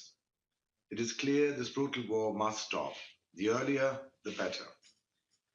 And like any war, it has to end at the negotiating table, with all parties concerned sitting at the table. But it must not end under any circumstances, and I don't believe it will, as an imposed peace. We want, I believe we all share the same view, a comprehensive, a just, a lasting peace based on international law. A peace that guarantees the interest of Ukraine and our own. We will continue to work with our global partners in achieving this important objective. But one thing has to be crystal clear. Negotiations on Ukraine must include Ukraine, just as talks on the European security must include all concerned parties in Europe. We will continue as Austria to support all serious efforts towards a comprehensive, just and lasting peace in Ukraine. In our capacity as host as one of the UN headquarters and seat of the OSCE, we also stand ready to provide a venue and to facilitate discussions if needed. Since day one, dear colleagues, Austria has stood in full solidarity with Ukraine and its people and has been providing extensive humanitarian, financial, and diplomatic support. In addition to our contribution in the framework of the European Union, the Austrian government has so far provided almost 300 million euros in bilateral assistance. Furthermore, Austrian lender municipalities, businesses, and the civil society have also shown enormous support and generosity vis-à-vis the people of Ukraine. And I can assure you, we will continue to do so. Thank you very much. Дякуємо. Маю честь запросити до виступу його високоповажність пана Педро Санчеса, голову уряду Королівства Іспанії. Ми вдячні за вашу активну роль у підтримці України.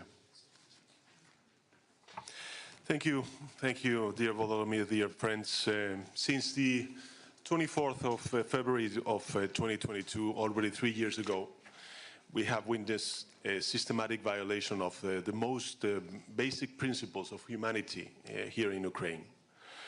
The war crimes committed by Putin's regime cannot go unpunished.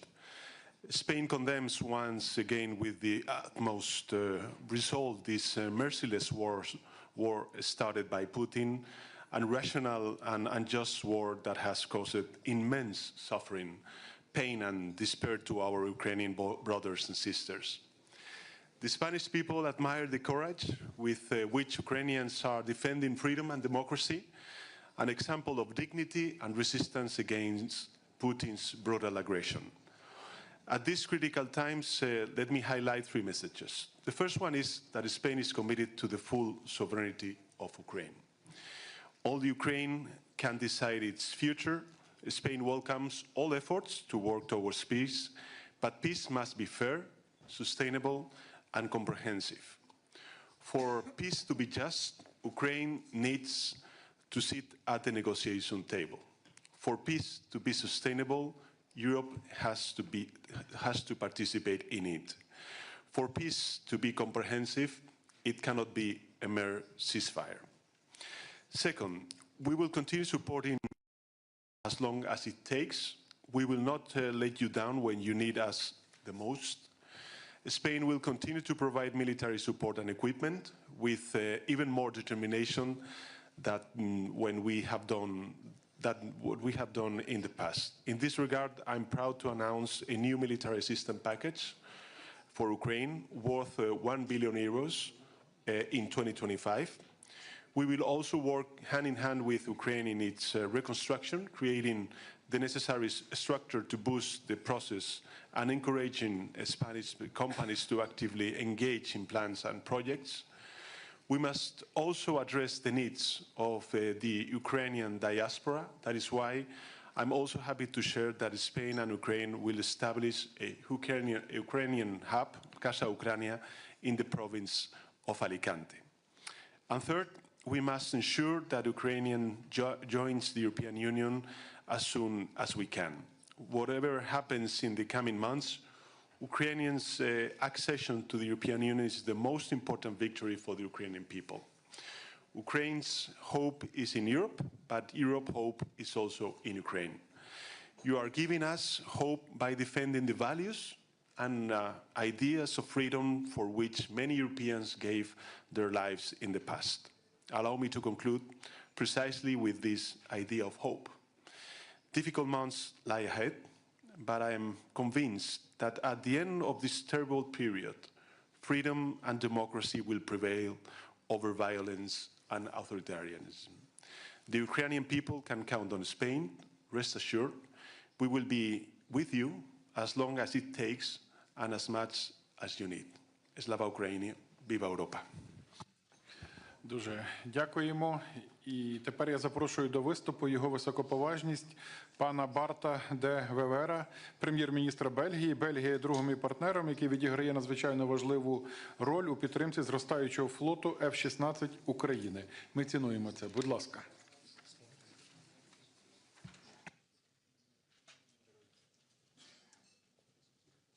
Dear President Zelensky, вітаю народ України.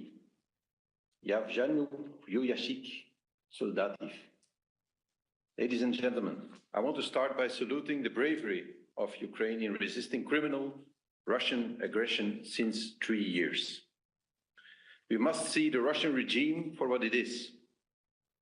Its total disregard for international law, its horrifying attacks against civilians, and its attempts to erase Ukrainian culture have made it perfectly clear that to ensure the protection of our countries and the European continent, we must not appease, but deter Russia.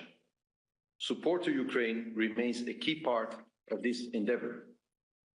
Recently, talk of negotiations towards a deal to settle the war has accelerated, but also stunned the alliance of those who, from the start, have supported Ukraine in its defense against a ruthless Russian aggressor. Stunned because it does not seem a given that Ukraine or the EU will have much of a voice in the proceedings.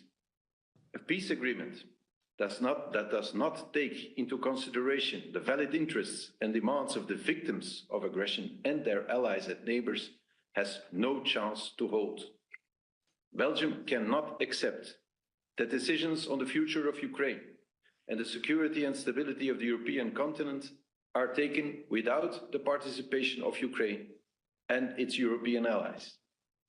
Our priority now is to come to a coordinated European position to claim a seat at the table in view of a just, sustainable and comprehensive peace.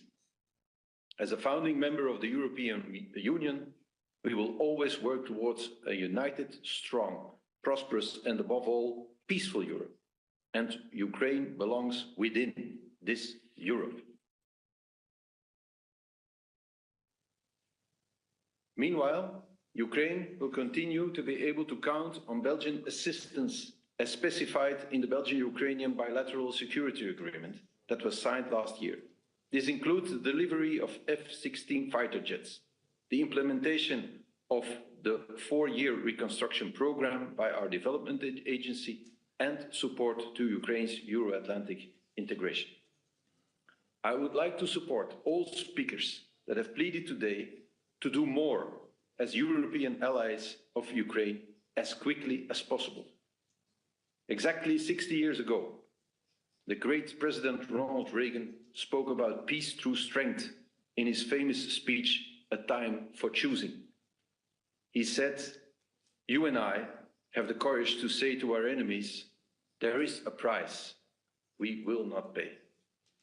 A world in which borders can be forcibly withdrawn will be less safe, less prosperous, and less just.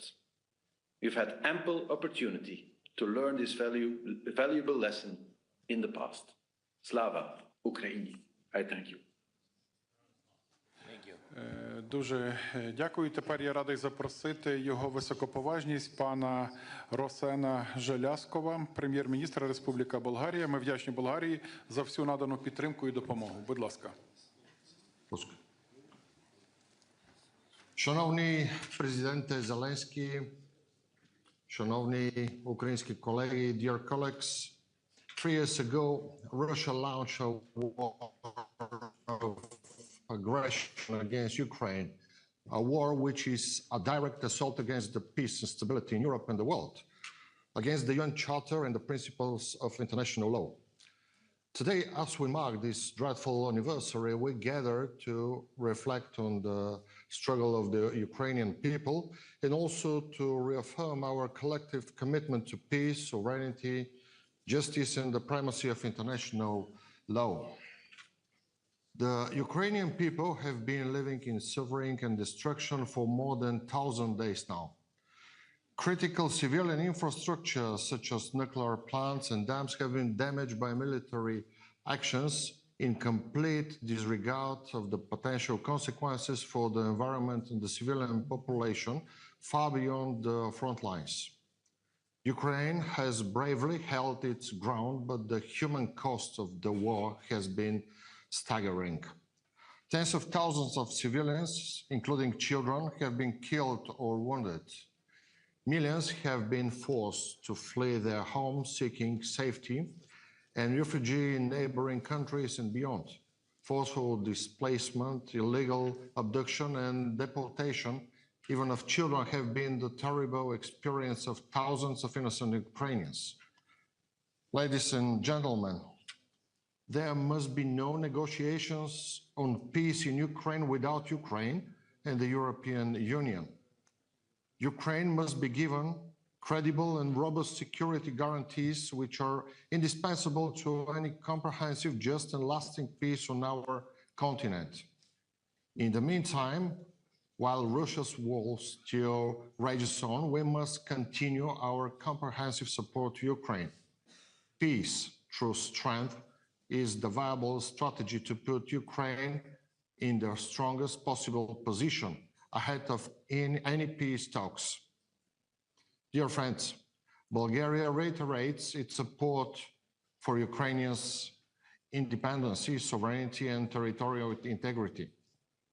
From the very beginning of the war, Bulgaria has been providing military, financial, political, and humanitarian assistance to Ukraine as part of the international support efforts. We will continue to do so as long as we can and to do the best of our abilities. As a member of European Union and NATO, Bulgaria reaffirms its commitment to further supporting Ukraine. Ukraine's future lies within the European family and the transatlantic community. The Ukrainian people must be given an opportunity to rebuild a strong, resilient, and democratic Ukraine. Only through unity and resolve can we make sure that the sacrifices made over the past 3 years are not in vain and will lead to a brighter, more secure future for Ukraine and for all of Europe and the world. Slava Ukraini! Thank you. Дуже дякуємо. А зараз з великим задоволенням прошу взяти слово його високоповажність пана Кіра Стармера, прем'єр-міністра Сполученого Королівства Великої Британії та Північної Ірландії. Ваше лідерство абсолютно безпрецедентне. Прошу до слова.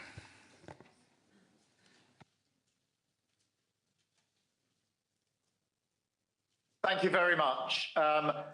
Colleagues, let me start with Vladimir and say on this day of all days, I want to pay tribute to your leadership, Vladimir. And friends, it is right that we mark this grim anniversary together. For 3 years, we have been united in opposition to Russia's barbaric invasion. And for 3 years, we've been full of admiration for the incredible response of the Ukrainian people. Their voices must be at the heart of the drive for peace. And I want to be clear that I hear them. I think of the soldiers and the civilians that I met in Kyiv just a few weeks ago in the ICU, the burns unit, the witnesses to the horror of Bucha, the school children I met living under constant bombardment, the soldiers training in the UK bound for the front line. Their voices echo in my ears. They inform the decisions that I take and the peace that I believe that we must see. So I have a very simple, clear message today. The UK is with you today and every day. From His Majesty the King to the NHS workers volunteering in hospitals in Ukraine, to the communities that took Ukrainian refugees to their heart. And that's why I signed our 100-year partnership with President Zelensky last month, because we believe in Ukraine's fight today and the country's incredible potential to thrive in the years to come. This is a time for unity. In this crucial moment, as talks begin, we must work together to shape the outcome. Russia does not hold all the cards in this war because the Ukrainians have the courage to defend their country, because Russia's economy is in trouble, and because they have now lost the best of their land forces and their Black Sea fleet in this pointless invasion. So we must increase the pressure even further to deliver an enduring peace, not just a pause in the fighting. And we can do that in 3 ways. First, by stepping up our military support to Ukraine. And the UK is doing that, providing £4.5 billion in military aid this year, more than ever before. We're doing more than ever to train Ukrainian troops, helping Ukraine to mobilize even further. And we're proud to have taken on the leadership of the Ukraine Defence Contact Group. Secondly, we must keep dialing up the economic pressure to get Putin to a point where he is ready not just to talk, but to make concessions. So today we're announcing the UK's largest packet of sanctions since the early days of the war, going after Russia's shadow fleet and going after companies in China and elsewhere who are sending military components. Later today, I will be discussing further steps with the G7, and I'm clear that the G7 should be ready to take on more risk, including the oil price cap, sanctioning Russia's oil giants, and going after the banks that are enabling the evasion of sanctions. Third, we must bring our collective strength to the peace effort. President Trump has changed the global conversation over the last few weeks, and it has created an opportunity. Now we must get the fundamentals right. If we want peace to endure, Ukraine must have a seat at the table, and any settlement must be based on a sovereign Ukraine, backed up with strong security guarantees. The UK is ready and willing to support this with troops on the ground, with other Europeans, and with the right conditions in place. And ultimately, a US backstop will be vital to deter Russia from launching another invasion in just a few years' time. So we will do everything we can to get the best outcome for Ukraine and for us all. And let me close with one of the voices I mentioned earlier, a patient called Petro from the burns unit that I visited in Kyiv. He said to me, if Ukraine fails, Europe will be next. And that is what is at stake here. That is why we will always stand with Ukraine and with our allies against this aggression and for a just and lasting peace. Slava Ukraini. Thank you. Ще раз дякуємо вам за ваше лідерство. Ми продовжуємо включення з особливих місць нашого опору та стійкості. І зараз я маю честь передати слово пані Ользі Каменевій, лікарю, яка виконує свої обов'язки в Херсоні, місті, яке було звільнене від російської окупації. Будь ласка.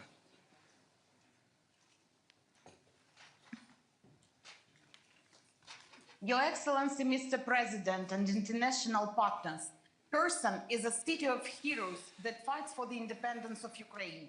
Every day, our city endures relentless attacks on civilian infrastructure. Yet, the people of Kherson continue to live and to fight. Today, we address you from the newly constructed underground maternity hospital, established through the initiative and support of the President of Ukraine Volodymyr Zelensky. In this facility, under extraordinary challenging conditions, dedicated medical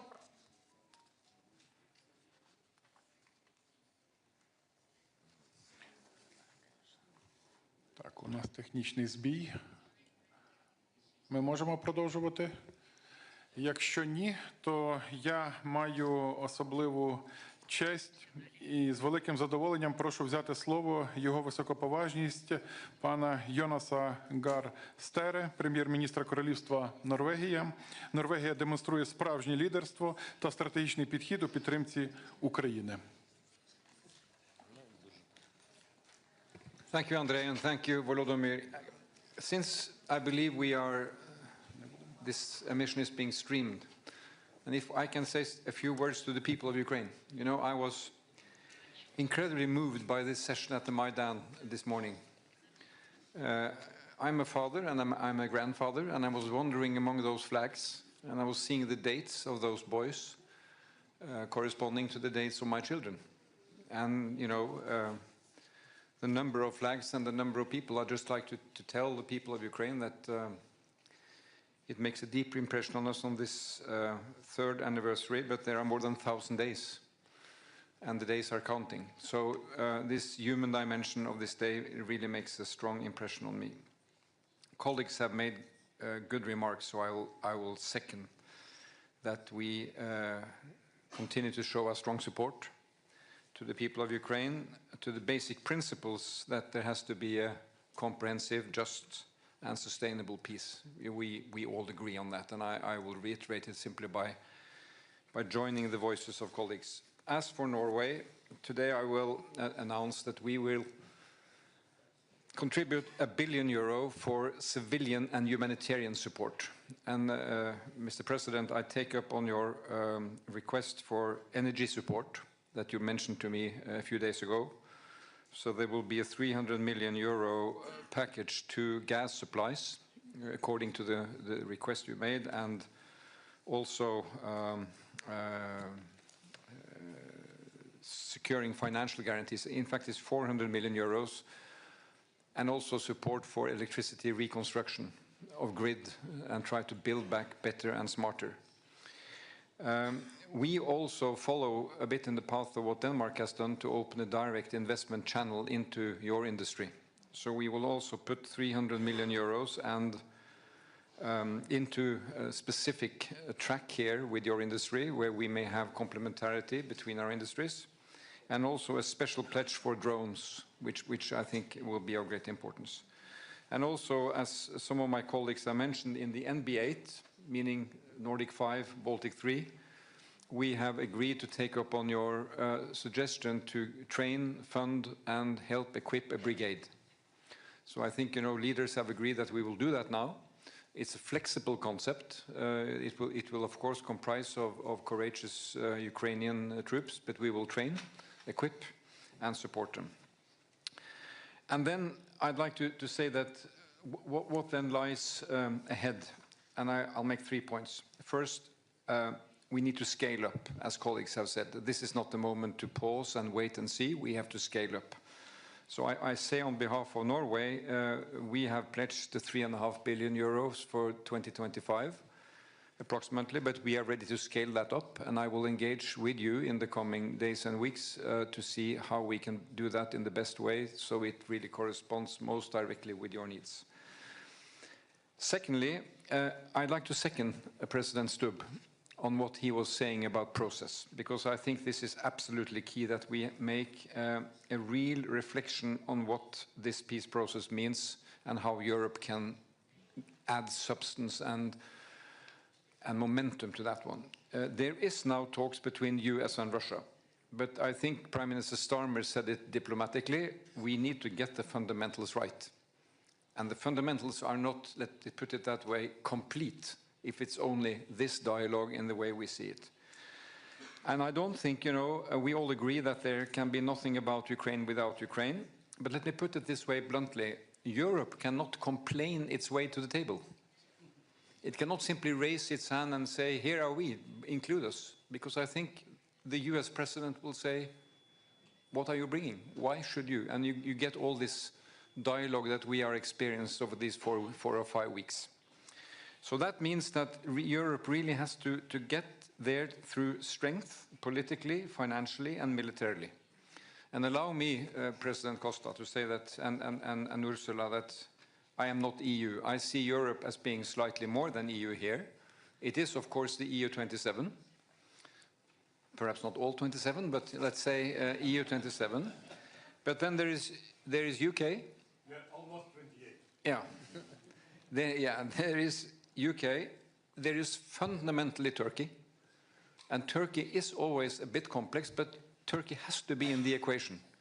And we heard President Erdogan and your recent visit, Volodymyr, Turkey has to be there, Norway is proud to be there, Iceland is proud to be there, and we even heard President Macron said the other day that Canada is there. We are buying Canada, so we can get them back. No, but I think, this is that concept of Europe. But that concept of Europe has to have an opinion on the substance of the peace and the process of the peace. And here I think there's no time to lose. I think your convening of the meeting on the 6th of March is great. But then for this larger group, we have to come together and make it meaningful. Macron is in Washington today, Starmer in another few days, but we have to bring this together. Because if we don't, there is not a European voice, and then we are simply much weaker. So my final point here is that for us to make a contribution to security guarantees, and we have to do that, the best and fundamental security guarantee is to bolster Ukraine, that Ukraine has strong capacity from its military capacity. Then there has to be a European security guarantee with a US backstop. And I think we should not give up on that, because it should really be in a fundamental US interest to see the value of this. Because now we hear that this is a European thing, but I think there's a good case to be made by this is linked together. So there's no time to lose, really. Finally, when we saw this from the clinic here, I read and met the other day Timothy Snyder in Oslo, and he has written extensively on Ukraine, and he's using this notion to define freedom. And he is saying the Ukrainians have invented a word which is called deoccupy. I never heard that before. We are being deoccupied. So the question was, is a village, is Bucha a free city? Do they enjoy freedom just because they are deoccupied? And the answer is no. You are still under war, you are still under attack. So defending Ukraine's freedom is not only about securing the occupation, it's securing sovereignty, independence, and territorial integrity. That is the package of freedom. Slava Ukraini. Дуже дякуємо вам, шановний пане прем'єр-міністре. І маю честь запросити до слова його високоповажність пана Кіріакоса Міцотакіса, прем'єр-міністра Грецької Республіки. Ми вдячні вам за політичну і практичну підтримку нашої країни. Thank you, dear Volodymyr. Dear colleagues, today we mark the third anniversary of Russia's brutal and unprovoked invasion of Ukraine, a watershed moment that has shattered a long period of peace and stability in our continent. From the very beginning, Greece has steadfastly supported the sovereignty and territorial integrity of Ukraine. We have been unwavering in our calls for the respect of international law and the United Nations Charter. And Greece has faithfully stood by Ukraine, has provided vital military, but also energy assistance.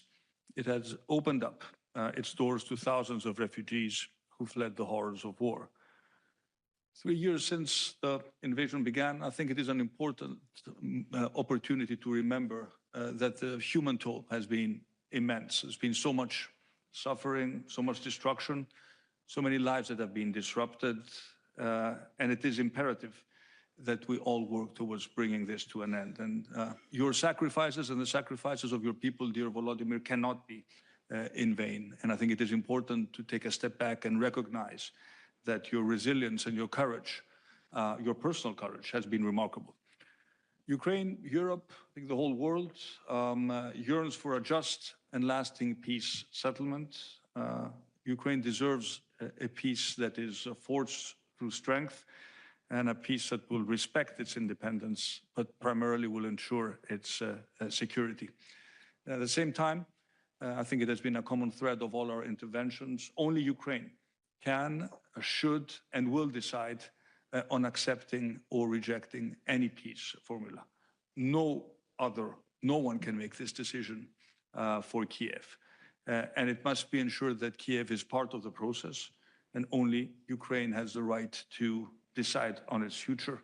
I think we have all agreed on two basic, simple principles: that a just peace cannot be confused with an unjust capitulation, nor can a temporary ceasefire be confused with a lasting peace.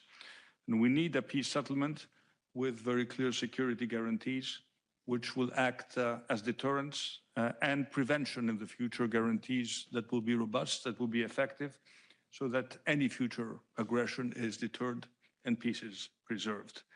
The stakes have never been higher, in particular for our European security, and we are willing to work together with the European, with our American, with our international partners towards facilitating the attainment of a lasting peace. But we in Europe also need to step up our commitment to our own collective European defense.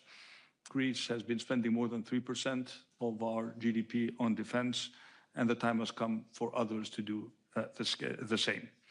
And after 3 years of war that have brought destruction on an unimaginable scale, we need to support this goal. We need to act with greater resolve. We must not only bring an end to the current conflict, but make sure that we forge a model for preventing such calamities in the future. The road ahead is not going to be easy. Will undoubtedly be fraught with challenges, but it's a vision that drives us forward, a future where Ukraine stands as a country in peace, a secure, democratic, independent, but also, dear Volodymyr, a European Ukraine, a nation that can look ahead with optimism and confidence. Thank you. Дуже дякуємо. І тепер я надаю слово його високоповажності пану Міхалу Мартіну, Тішеху Ірландії. Ми вдячні вам за вашу підтримку і допомогу. Прошу. Thank you, and I want to thank you, Volodymyr, for convening us today. And I want to pay a personal tribute to you for your courage and your dignity throughout this war.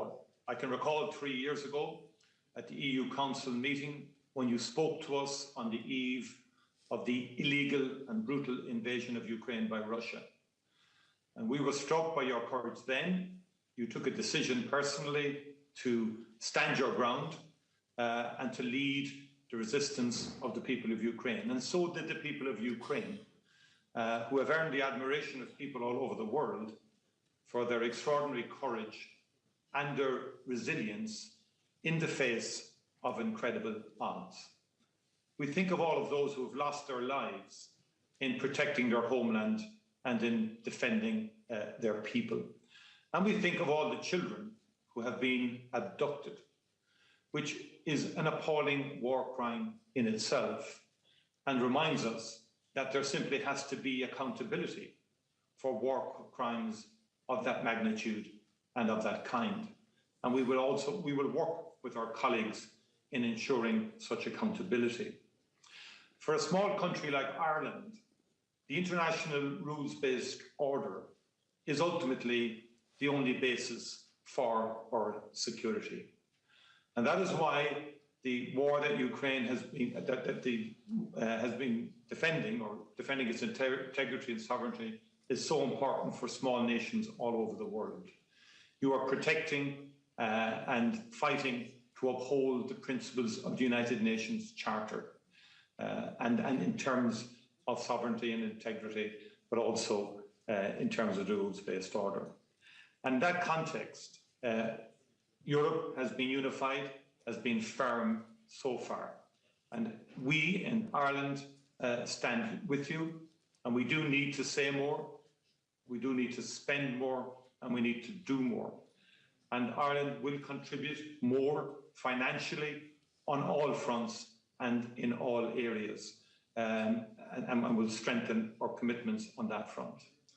I believe it's extremely important for us in the European Union to accelerate Ukraine's membership of the European Union, an important dimension to Ukraine's long-term security, and something that Ireland is very keen to push and to strongly support. Could I say also that we will continue to support sanctions and also the whole area of frozen assets and the utilization of frozen assets for the reconstruction of Ukraine.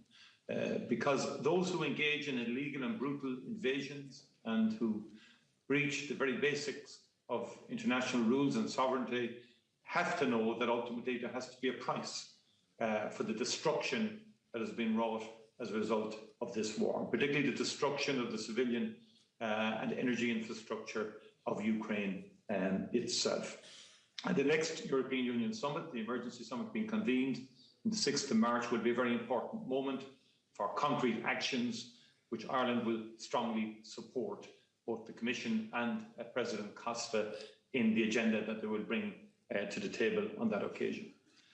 I think it's very important also that we remember that Russia has not achieved the objectives that it set itself when it illegally invaded Ukraine 3 years ago. We need to remember that and take solace and strength from that, because the unity of the resistance has had an impact. What we must now resolve is to ensure that Russia is never rewarded for what it did 3 years ago. Thank you very much indeed. Ще раз дуже вам дякуємо. І зараз я радий запросити до слова його високоповажність пана Крістена Міхала, прем'єр-міністра Естонської Республіки. Естонія є надзвичайно важливим союзником у нашій спільній боротьбі. Прошу. Thank you. President Zelensky, dear colleagues, I'm very proud to be here on Estonia's 107th birthday. Today is the day. Standing by Ukraine to show the true meaning of friendship. Ukraine has shown the world the true meaning of resilience. In its monumental struggle against Russian aggression, Ukraine fights not just for its own freedom, but a world built on principles. A world where might does not make right, as Mette and Justin already said. Estonia will never recognize the changing of borders by force. We will always stand for your right to choose your own allies. Now is the time to do more and do it faster. We must speed up our support to Ukraine. Estonia increased its military aid to Ukraine by 25% last week. This comes on top of our commitment to allocate 0.25% of GDP annually to helping Ukraine. Together with Nordic Baltic countries, we support Ukraine by providing equipment and training to brigade-sized units. To do even more, if needed, to keep our commitment to make Ukraine stronger. We continue our work on Ukraine's reconstruction. We see Ukraine's future in EU and NATO and assist every way. It is also time to maximize pressure on Russia. We are working to ensure frozen assets are used to support Ukraine. Sanctions have already cut Russia off from the European financial and capital markets. Trade is severely limited. It is up to Europe to decide when and how we will change these measures. We, Europe, are forced to be reckoned with. I very much liked what Jonas already said, that you cannot complain yourself to the table. This comes through a push to cut Russia out of business. We fully support all the efforts of our partners to advance an ambitious aid to Ukraine and remain committed to maintaining open and constructive dialogue with the United States. Finally, a just and lasting peace requires the participation of Ukraine and Europe. Only Ukraine can decide its own terms for peace. No conditions should be imposed from the outside. No topic is off the table except one: surrender. Your fight is our fight, and your victory will be victory for European security. Slava Ukraini! Дуже вам дякуємо, шановний пане прем'єр-міністре. А зараз я прошу взяти слово його високоповажність пана Даніеля Гріша, прем'єр-міністра князівства Ліхтенштейн. Ми вам вдячні за підтримку. Thank you, Andrei. Dear Volodymyr, dear colleagues and friends, I wish to thank Ukraine for their leadership. Times are difficult, but difficult times need courageous ideas, steps and decisions. What the Ukrainian people and the Ukrainian leadership did symbolizes exactly this courage, a courage to stand for European values, European unity and Europe itself. Today's summit serves therefore as an important occasion to honor Ukraine's unwavering courage in defending itself, in defending Europe and the rule of law as the cornerstone of our security architecture. I do agree with all the important remarks my dear colleagues did before me, and I therefore just like to highlight 3 points from a Liechtenstein perspective. Firstly, a peace effort will only be sustainable and lasting if it has Ukraine's consent and deters the crime of aggression. Secondly, Europe's security depends on the security of Ukraine. Liechtenstein calls for a just and lasting peace in line with the international community's clearly established benchmarks set out by the United Nations General Assembly. This includes accountability for war crimes and reparations by the aggressor. And thirdly, but maybe most importantly, we need European answers to European problems, and we need a vision where our continent is heading to.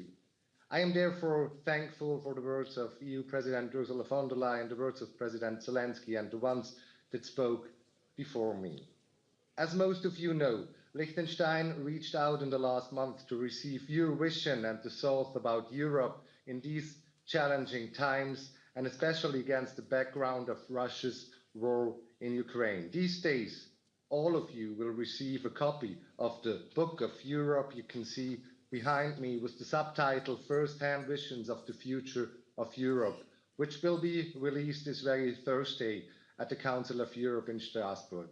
I am very thankful to all of you who contributed to personal visions of Europe, beginning with the today present Prime Ministers of UK, Spain, Norway, Albania or Ukraine, and more than 30 leaders of Europe. I am also thankful to the Liechtenstein Parliament for their courage and vision to dedicate an additional budget line to finance the reconstruction of Ukraine. With its decision, our Parliament made it very clear that a rebuilt Ukraine must be part of the vision of Europe. We all know that every cloud has a silver lining, and for me, that silver lining of the current situation is that we in Europe stand together to continue to work on a good, strong, and united Europe. A Europe where, like in a team, every member contributes and adds value based on its capabilities and strengths. Slava Ukraini, Slava Європі. Слава, дуже вам дякуємо. І тепер я запрошую до виступу його високоповажність пана Люка Фрідена, прем'єр-міністра Люксембургу. Цінуємо вашу допомогу. Прошу.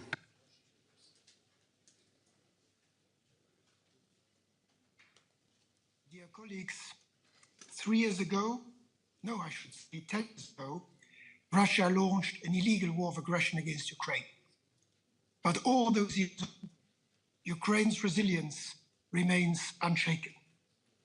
On this occasion, I would therefore like to pay a tribute to the thousands of brave Ukrainians that have made the ultimate sacrifice, and to the courage of the millions of Ukrainians that continue to endure unimaginable suffering, fear, and to defend our freedom. This is a war, and now is a time when fundamental principles of the world order are tested. And I would therefore like today at this gathering to highlight 3 points. First, when international law is trampled on, when the principles enshrined in the UN Charter are violated, the price we all end up having to pay is high, especially for smaller nations. As Miriam from Ireland also stressed a few moments ago. Ukraine's fight is therefore our fight, because if we allow aggression to succeed, it will happen again. It is up to us to ensure that we preserve a world, yes, way of life for the generations to come, in which international law is respected, upheld, by force. Second, Ukraine's future is tied to ours, and European security depends on all of us standing together, firmer and more united than ever. This means strengthening our Europe and our collective support, militarily, financially, and politically, to ensure Ukraine not endures, but prevails. It also means that we continue to support Ukraine to achieve peace through strength, a just and lasting peace, a peace negotiated by Ukraine, by Europe, for Europe. Third, the cost of standing with Ukraine is real. The cost of inaction is far greater. If we let aggression win, we undermine the very foundations of European peace and stability. My country, Luxembourg, will not be a bystander. We will continue to support Ukraine, not just because it is the right thing to do, but because it is vital for our own future. As Europeans, it is our duty to match Ukraine's courage with unwavering solidarity, because it is not just about one country's survival. It is about the future of Europe itself. And therefore, I also welcome Antonio Costa's invitation for an extraordinary European Council in the next week. In January 2005, I stood in Kiev at the end of the Orange Revolution on behalf of the then Luxembourg presidency of the European Union. And I said, Ukraine has a strategic importance for the European Union. That was true at the time, and it is even more true today. Dear Mr. President, dear Volodymyr, you can count on Luxembourg's unwavering support to you, your country, and your people. Thank you. Дуже вам дякуємо. Ми знову переносимося в особливі місця, і зараз ми підключатимемося з керівництвом Запорізького регіону, який щодня потерпає від російського терору, від щоденних обстрілів. Будь ласка. Dear Mr. President, dear diplomats and representatives of our partner countries, right now we are speaking to you from underground school, located 7 meters deep. This is because the fighting is taken just 40 kilometers away.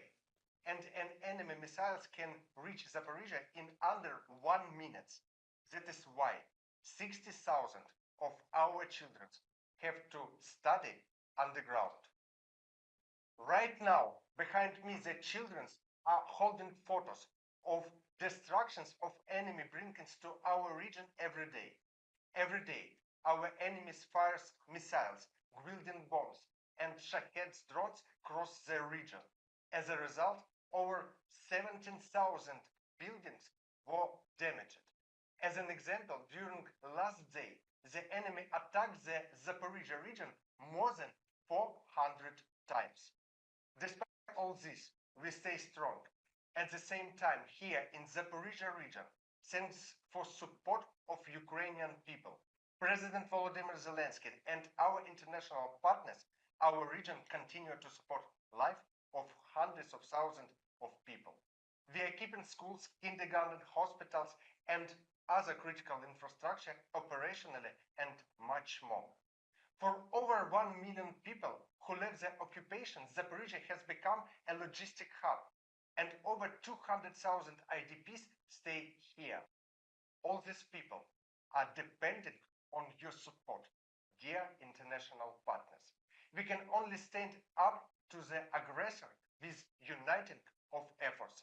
We thank everyone who stands by our people in this challenging time. Our region continue to unbreak important work to the front line. Together, we will win. Mr. President, dear diplomats, partners, and guests, Zaporizhia is going through very hard times.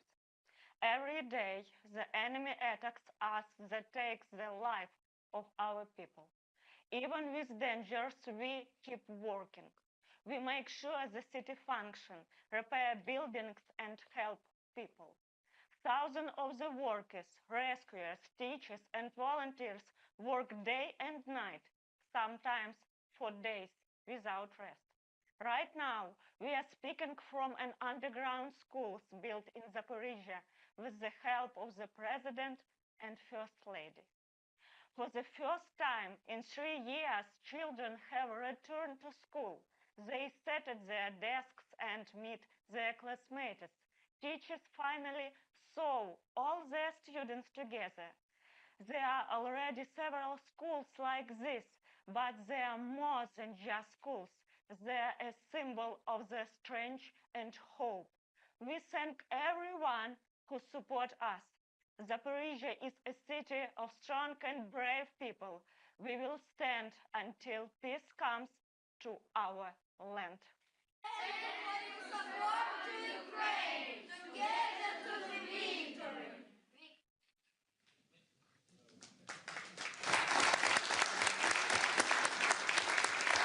Дуже дякуємо вам за стійкість. А тепер я радий надати слово її високоповажності пані Кріструн Фростадоттір, прем'єр-міністру Ісландії. Дякую за вашу активну підтримку України. Thank you. Wow, it's so humbling to follow that. I have 2 young daughters, a 6-year-old who's starting school this fall, It's amazing to see what's going on here. I want to thank President Zelensky for hosting us here in Kyiv. This is my first visit here, and I'm very honored to be here in a group of people, our colleagues, who are among your most reliable and strongest partners. My presence here today is to underline Iceland's steadfast solidarity with the Ukrainian people and a resolute commitment to the territorial integrity and the sovereignty of Ukraine. February 24th is a dark day in European history. 3 years ago, peace in Europe was shattered. All the norms and principles that have underpinned the rules-based international order since the Second World War were blatantly violated by Russia. Putin's intention was to destroy Ukraine. Instead, for 3 years, the people of Ukraine have stood strong, proud and unwavering against a brutal aggressor that has launched the gravest assault on global peace and security for 80 years. You have stood up for freedom, for democracy, and the rule of law. You have fought for values that a small democracy like mine bases its existence on. Because without respect for international law, without respect for the rules-based order, the security of countries like mine could easily be jeopardized. Zelensky, we recognize this. We recognize why you fight. You are fighting for the whole of Europe, but your brave fight for these fundamental values has come at a devastating cost. I express my deep condolences for all the Ukrainian lives that have been lost in Russia's senseless war. A few remarks on the situation as it stands right now. Firstly, this may sound obvious, but today the facts need to be stated. Russia invaded Ukraine. Russia is the aggressor. Ukrainians are defending their homeland and their freedom under the leadership of a democratically elected president and a democratically elected parliament. Secondly, Ukraine is a line of defense for our collective European security, and Iceland understands that. A strong Ukraine is a precondition for a just and lasting peace. Ukraine needs more support, and it must be immediate. Iceland has increased its assistance compared to last year, but we will do more. And I can announce today that my government has decided to more than double our defense-related support to the Ukraine this year to fulfill our commitments. We may be a small country, and our support in absolute terms will echo that. But we must do our share and are unwavering in our support for Ukraine. We stand with our Nordic-Baltic allies as well as Europe in support measures going forward, and we will be implementing the 16th sanctions package without delay after it has become effective within the EU. Thirdly, we must project unity among like-minded countries. Europe needs to take the lead in support of Ukraine. On negotiations, there must be nothing about Ukraine without Ukraine, and Europe must have a seat at the table too. Lasting peace will not be achieved without security guarantees, and a credible arrangement that is part of a comprehensive peace agreement depends on collective European commitments. We will be willing to contribute to this effort in a way that is fitting. Lastly, Ukraine belongs in the Euro-Atlantic family of free nations. I hope that the EU accession process will be accelerated. NATO membership should remain on the table, and Iceland is fully committed to the language that was agreed upon at the NATO summit in Washington. Iceland supports you. Slava Ukraini. Дуже дякуємо вам. Тепер я радий запросити його високоповажність пана Мілойка Спаїча, прем'єр-міністра Чорногорії. Цінуємо вашу підтримку. Dear President Zelensky, dear colleagues, it is both an honor and a privilege to address you today at this pivotal summit, which marks the 3rd anniversary of the full-scale Russian invasion of Ukraine. This is an important moment for us to reaffirm our unity in support of Ukraine's sovereignty, territorial integrity, and freedom. This aggression has escalated into the most profound security and humanitarian crisis Europe has faced in decades.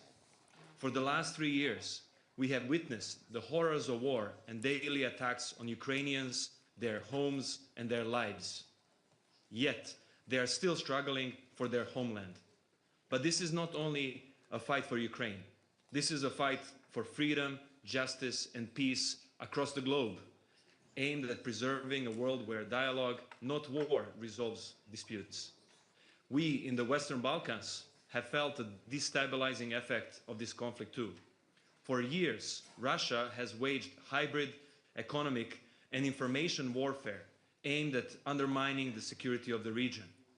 Montenegro condemns Russian ongoing invasion. We stand firm in our support for Ukraine's territorial integrity and sovereignty within its internationally recognized borders. Therefore, since the onset of the war, Montenegro has provided substantial support to Ukraine, including military aid and financial assistance. Montenegro has been the first country outside of the EU which has opened its doors to those fleeing the horrors of war. By providing temporary protection, safe shelter, healthcare, and education for thousands of people from Ukraine, we have demonstrated our shared humanity and shown that the compassion is the truest form of the strength. As a steadfast ally within NATO and the most advanced candidate country in the negotiation process with the EU, Montenegro supports Ukraine's aspirations to join these organizations. We diligently work on necessary reforms and support each other in fulfilling relationships.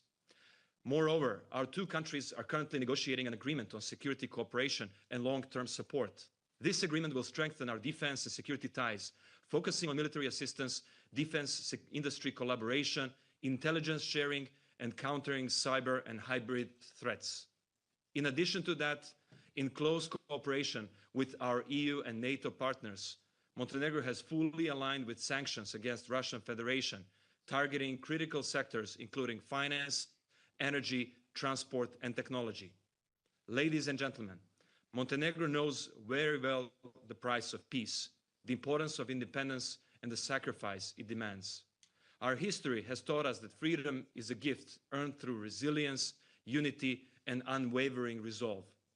It is in this spirit that we stand by Ukraine in its fight for the principles that bind us all: democracy, economic security, human rights, rule of law, liberty, dignity, and patriotism.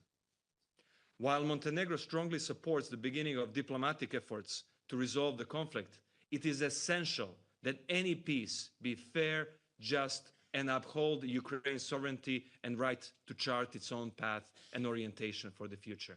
Thank you very much. Slava Ukraini. Дуже вам дякуємо. І я радий запросити до слова його високоповажність пана Роберта Голоба, прем'єр-міністра Республіки Словенія. Цінуємо вашу допомогу.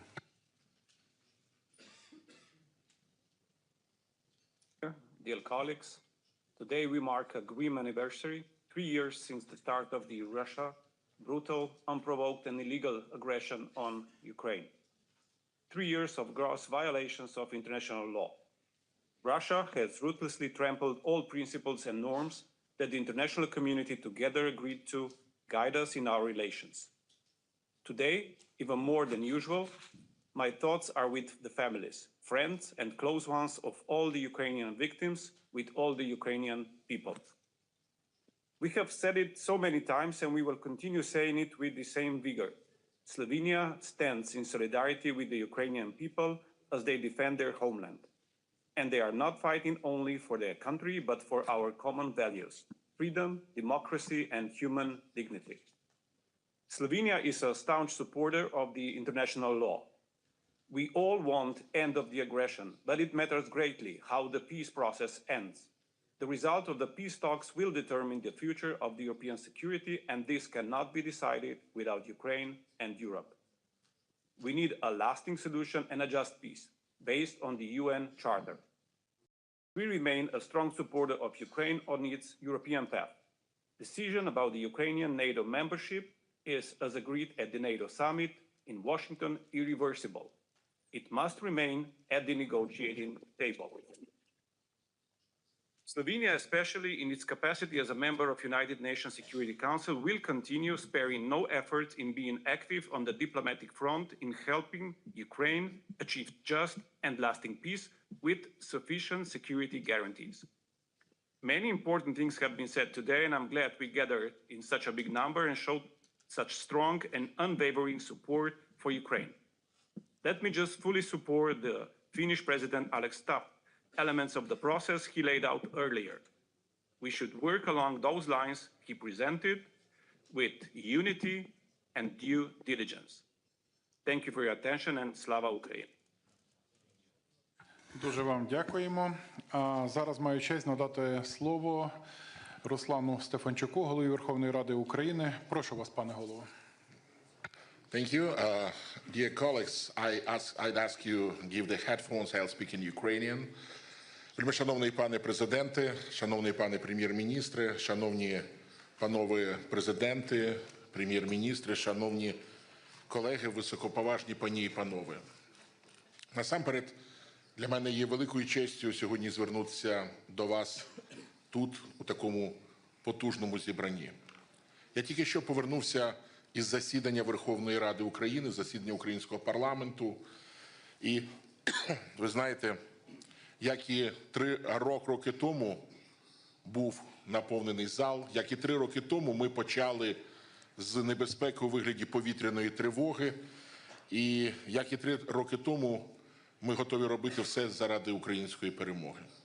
Але я себе зловив на одній думці, що одного не було того, з'явилося одне те, перепрошую, чого не було 3 роки тому. Це потужна підтримка наших партнерів. І безпоперечно вона прийшла дуже швидко і ніколи після цього нас не полишала.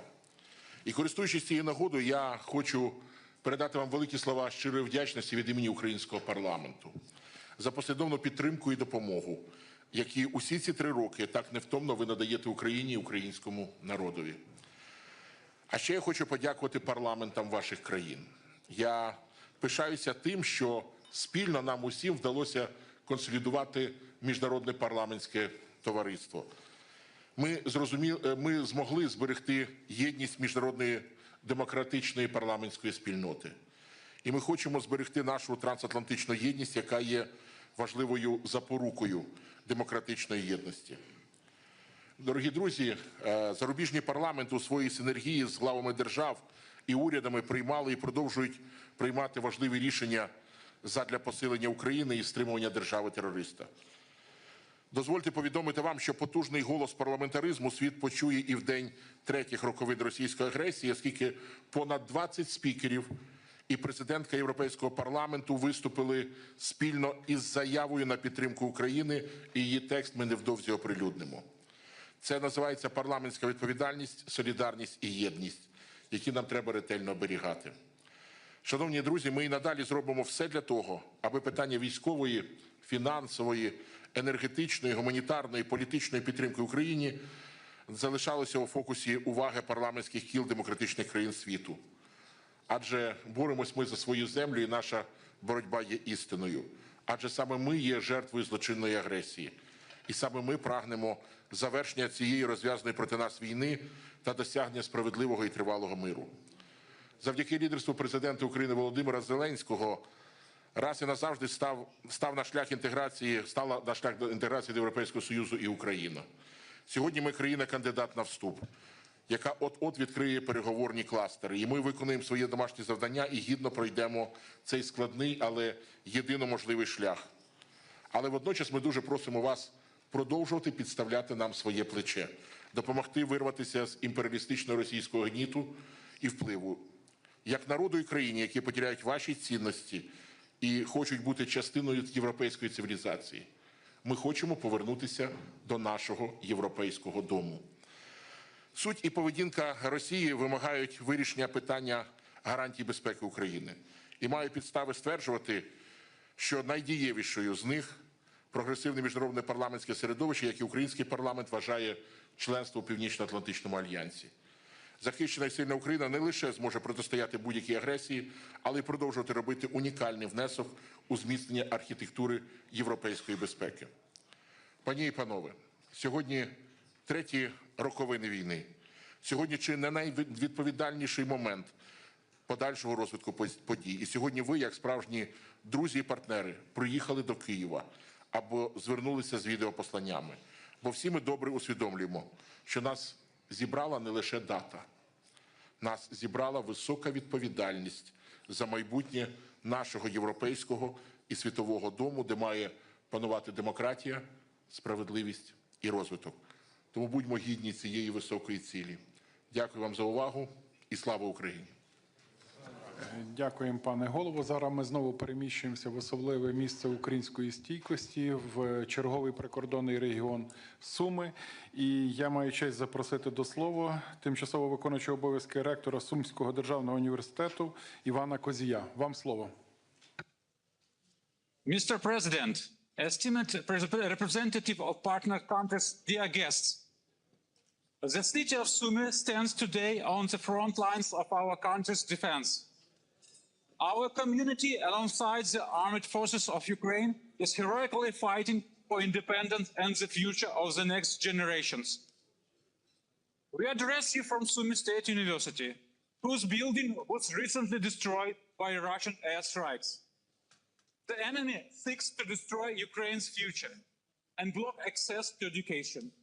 However, thanks to the heroism of our defenders, the support of the President of Ukraine, and the resilience of our people, our professors, university staff, and students continue an educational process despite all threats and challenges. Thousands of students receive high-quality education, believing in the future and making plans for the recovery and reconstruction of a new Ukraine. The university's strong ties with international partners help us build plans for the future. We hope that once the war is over, we will join forces for common development and progress. I thank the international community for its support. We thank our defenders for their heroism. We thank the President for his attention to Sumy region and the education of Ukrainians. Together, we will win.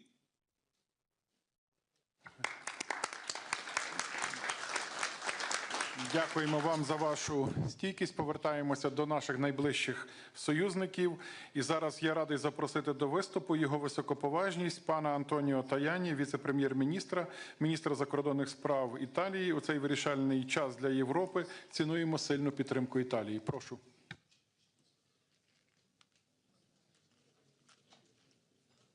Dear President Zelensky, 3 years already passed from the beginning of the war launched by Russia to invade Ukraine, 3 years of resistance of the Ukrainian people on battlefields and in the cities.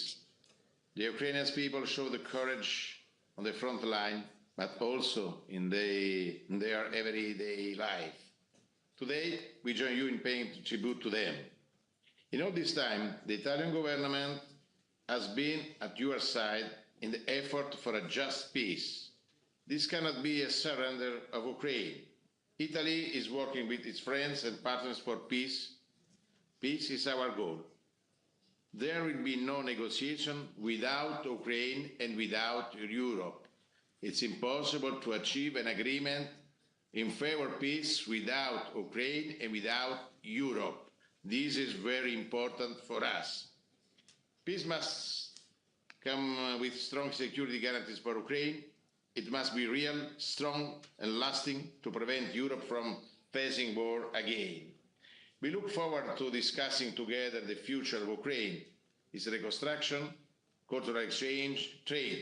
We want tourists to visit Ukrainian cities, Ukrainian students to visit Italy and our university to work together. Italy is in the first line on the reconstruction with a special focus on energy sector, crucial for families, especially in the winter.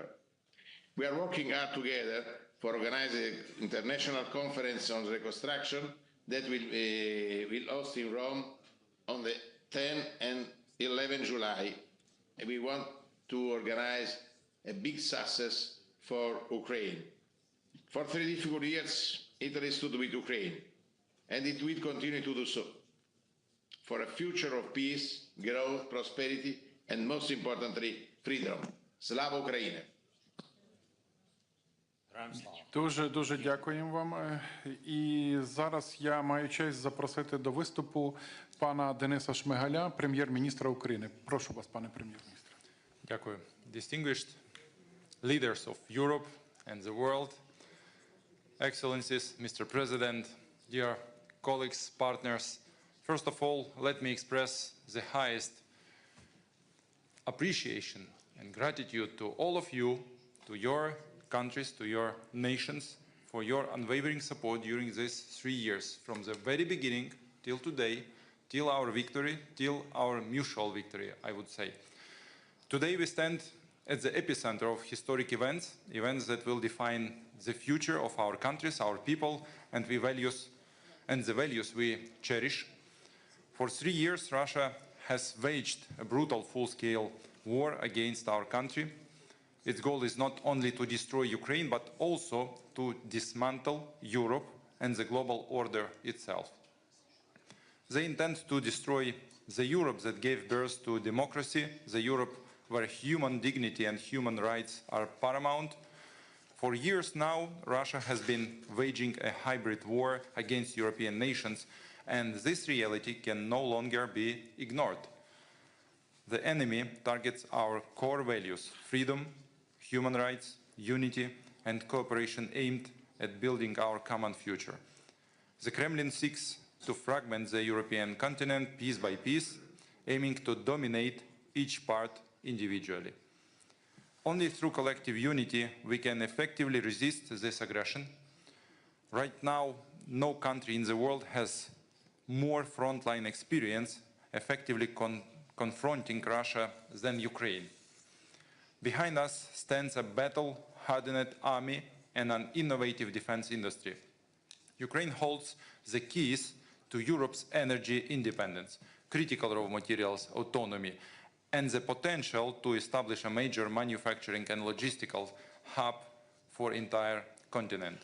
Ukraine always has been and always will be an integral part of the Creator European family. Our unity is the guarantee of our security and economic prosperity. As long as we stand shoulder to shoulder, nothing and no one can defeat us. Today, Ukraine is paying the highest price imaginable in this war against Russia. In lives lost, infrastructure destroyed, and severe economic damage. With our resistance, we have bought Europe valuable time. Time to unify, time to act decisively, and time to implement concrete measures to safeguard the continent from catastrophe. We cannot afford to waste this opportunity. Even years ago, when Russia annexed Crimea and started war in Donbass, many saw it merely as passing clouds in an otherwise clear sky.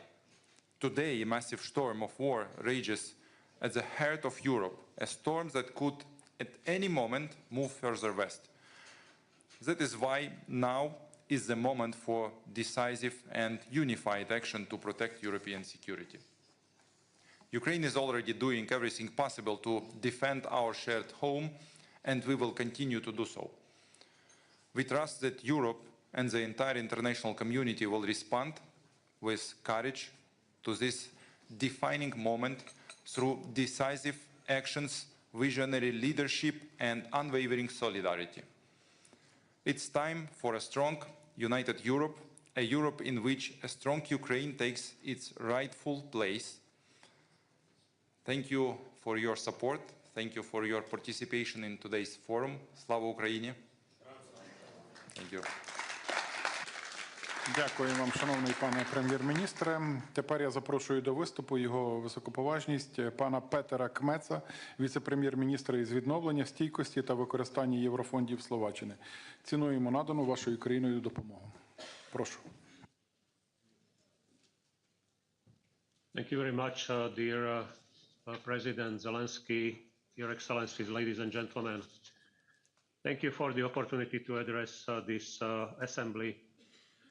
In recent years, Europe has witnessed a total war that was not experienced in many decades. 3 years of Russia's invasion of Ukraine, 3 years of hostilities, huge number of human casualties, extreme destruction of the Ukrainian economy and infrastructure. Moreover, past weeks has also shown a shift in the United States approach to foreign policy. This shift has prompted a necessary re-evaluation of our collective security framework that has been broadly discussed also at this forum. The new US administration has undertaken steps to start the process that might lead to peace talks. However, Ukraine and the EU must be at the table. It's the quality of the outcome that will determine European and Ukrainian security and stability in the longer term. Slovakia has consistently called for a peaceful resolution of the war, which would prevent the loss of civilian life, importantly, maintaining Ukraine's sovereignty and political independence in line with international law. Against this backdrop, we support every effort leading to a comprehensive, just and lasting peace. A comprehensive and just peace is a prerequisite for lasting peace. Robust security guarantees for Ukraine are a critical precondition for achieving sustainable solution. Nevertheless, future engagement of the US in the security guarantees for Ukraine is essential. While Europe can and must take the responsibility for Ukraine, it will not be possible without critical enablers and some form of US assistance. Slovakia, as a neighboring country, is committed to help Ukraine in its integration into the European Union, and we have started necessary steps to facilitate the access of Ukraine to the European markets through improving the transborder infrastructure for roads, electricity, energy, and railways. We will continue doing so that Ukraine feel a full-fledged European partner and in the future a full-fledged member of the European Union. Finally and crucially, Slovakia remains committed to strengthening partnerships and across Europe and across the Atlantic. Despite current shifts, we must coordinate with the US and European allies to ensure that Ukraine receives the security it seeks, and indeed deserves, in the face of ongoing challenges. The resulting architecture should not only deter aggression, but lay the groundwork for lasting peace and prosperity in our shared region. Thank you for your attention. Дуже вам дякуємо. Наше засідання поступово добігає кінця. І я маю честь передати слово останньому спікеру в цій залі, його високоповажності, пану Бенджаміну Ададу, міністру делегату у справах Європи Французької Республіки. Франція залишається одним із стовпів європейської та глобальної безпеки. Прошу. Thank you, Mr. President, Excellencies, dear friends. It's an honor to be here today with the Ukrainian people. It's an honor to be speaking alongside the brave soldiers of Ukraine. 3 years ago, Europe woke up from its vacation from history. A permanent member of the Security Council, Russia, chose to attack a sovereign and independent country, Ukraine, which in no way threatened it. After illegally occupying part of Ukraine's territory, after occupying it since 2014, by attacking Ukraine on a full scale in February 2022, Russia blatantly violated once again the principles of international law that we have been building together since 1945. Since February 24th, 2022, the whole world has witnessed the courage and the resistance of the Ukrainian people. The strength and determination with which Ukrainian men and women defend their country, their history, their culture, commands our admiration. By doing so, Ukrainians are protecting the security of Europeans. We now have an essential role to play in the search for a just, solid, and lasting peace to resolve this war which so dangerously affects European security. We must work together, just as we have demonstrated our unity and solidarity since the first day of Russian aggression. Europeans will take their responsibilities for the emergence of a strong and prosperous Ukraine and for ensuring security in Europe in the long term. France will continue to do so as it has demonstrated over the last few weeks in close coordination with our main partners. The coming weeks will be crucial for the future of Ukraine and the European continent. While Russia shows no openness to concessions, we fully support the peaceful strength approach. To that end, now more than ever, it's crucial that we continue to support Ukraine. This, of course, includes strengthen military aid. And in this regard, France continues to play its full part, having recently sent Ukraine Mirage 2005 aircraft and completed the training and equipping of a full brigade of the Anne of Kiev brigade. To meet Ukraine's military, economic, financial, and humanitarian needs, and to support Ukrainian refugees on their territory, the European Union and its member states have spent together more than 135 billion euros, more than any other partner. We must also step up our effort to increase the pressure on Russia and the third country entities supporting its war effort. This is why we welcome today's adoption of a 16 package of sanctions by the European Union and our partners. As a sovereign state, Ukraine must be free to choose its own alliances and destiny. This is why we fully support its European path. Ukraine is, of course, already a member of the European family. A settlement of the conflict without Ukraine would have no future. It would consecrate the superiority of force and aggression over law and pave the way for tomorrow's wars. Nothing must be decided about Ukraine without Ukraine. To be just and lasting, peace must respect the United Nations Charter and its principles, and thus the sovereignty and territorial integrity of Ukraine. Russia's aggression constitutes a direct existential threat to the entire European continent. Europe, whose security is at stake, must take part of the negotiation and the long-term security guarantees to resolve the conflict. Nothing must be decided on European security without Europeans. These principles guide our action, guide France's action, and we will not deviate from them. This is a turning point for European security, and history will look at us. Rest assured that we will continue to support Ukraine until a just and durable peace is achieved, a peace that will guarantee Ukraine's security interest, its freedom, and ours collectively on the scale of the European continent. France stands with the Ukrainian people. Slava Ukraini. Дуже вам дякуємо за ваш виступ. І перед нами ще два коротких відеозвернення від керівництва НАТО та Ради Європи тривалістю близько 3 хвилин. Ukraine continues to endure with courage that does not falter, hope that does not fade, and a spirit that cannot be broken. NATO has stood with Ukraine throughout Russia's brutal war of aggression to keep the flame of freedom burning. We have kept Ukraine strong by providing arms, equipment, and training. The bravery and resilience of the Ukrainian people are an inspiration to the world. NATO will continue to support and stand with Ukraine and help it through the challenges ahead to ensure this war can end with a just and lasting peace. Friends, it was 4 o'clock in the morning on 24th February 2022 when the first explosions sounded in Kiev, Kharkiv, Odessa, and in Mariupol in the Donbas region. The European Convention on Human Rights is being flouted. Our values are under attack. And the very next day, the procedure for excluding Russia from the Council of Europe was initiated.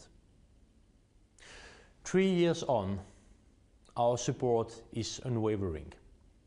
The Council of Europe stands by Ukraine to obtain reparations, to combat war crimes and impunity, to strengthen democracy, to protect the children of Ukraine, so that Ukraine continues to exist, so that it can return to the path of peace, reconstruction, and justice.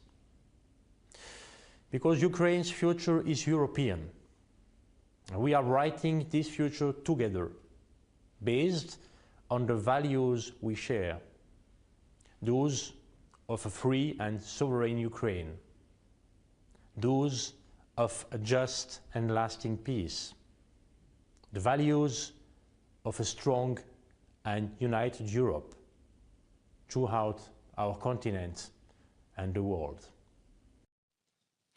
Дуже дякуємо. На цьому офіційна частина саміту «Підтримує Україну» завершується. Ми вдячні нашим гостям, лідерам за незмінну підтримку. Ми сьогодні відчуваємо цю єдність, підтримку ваших народів, ваших країн, ваше лідерство.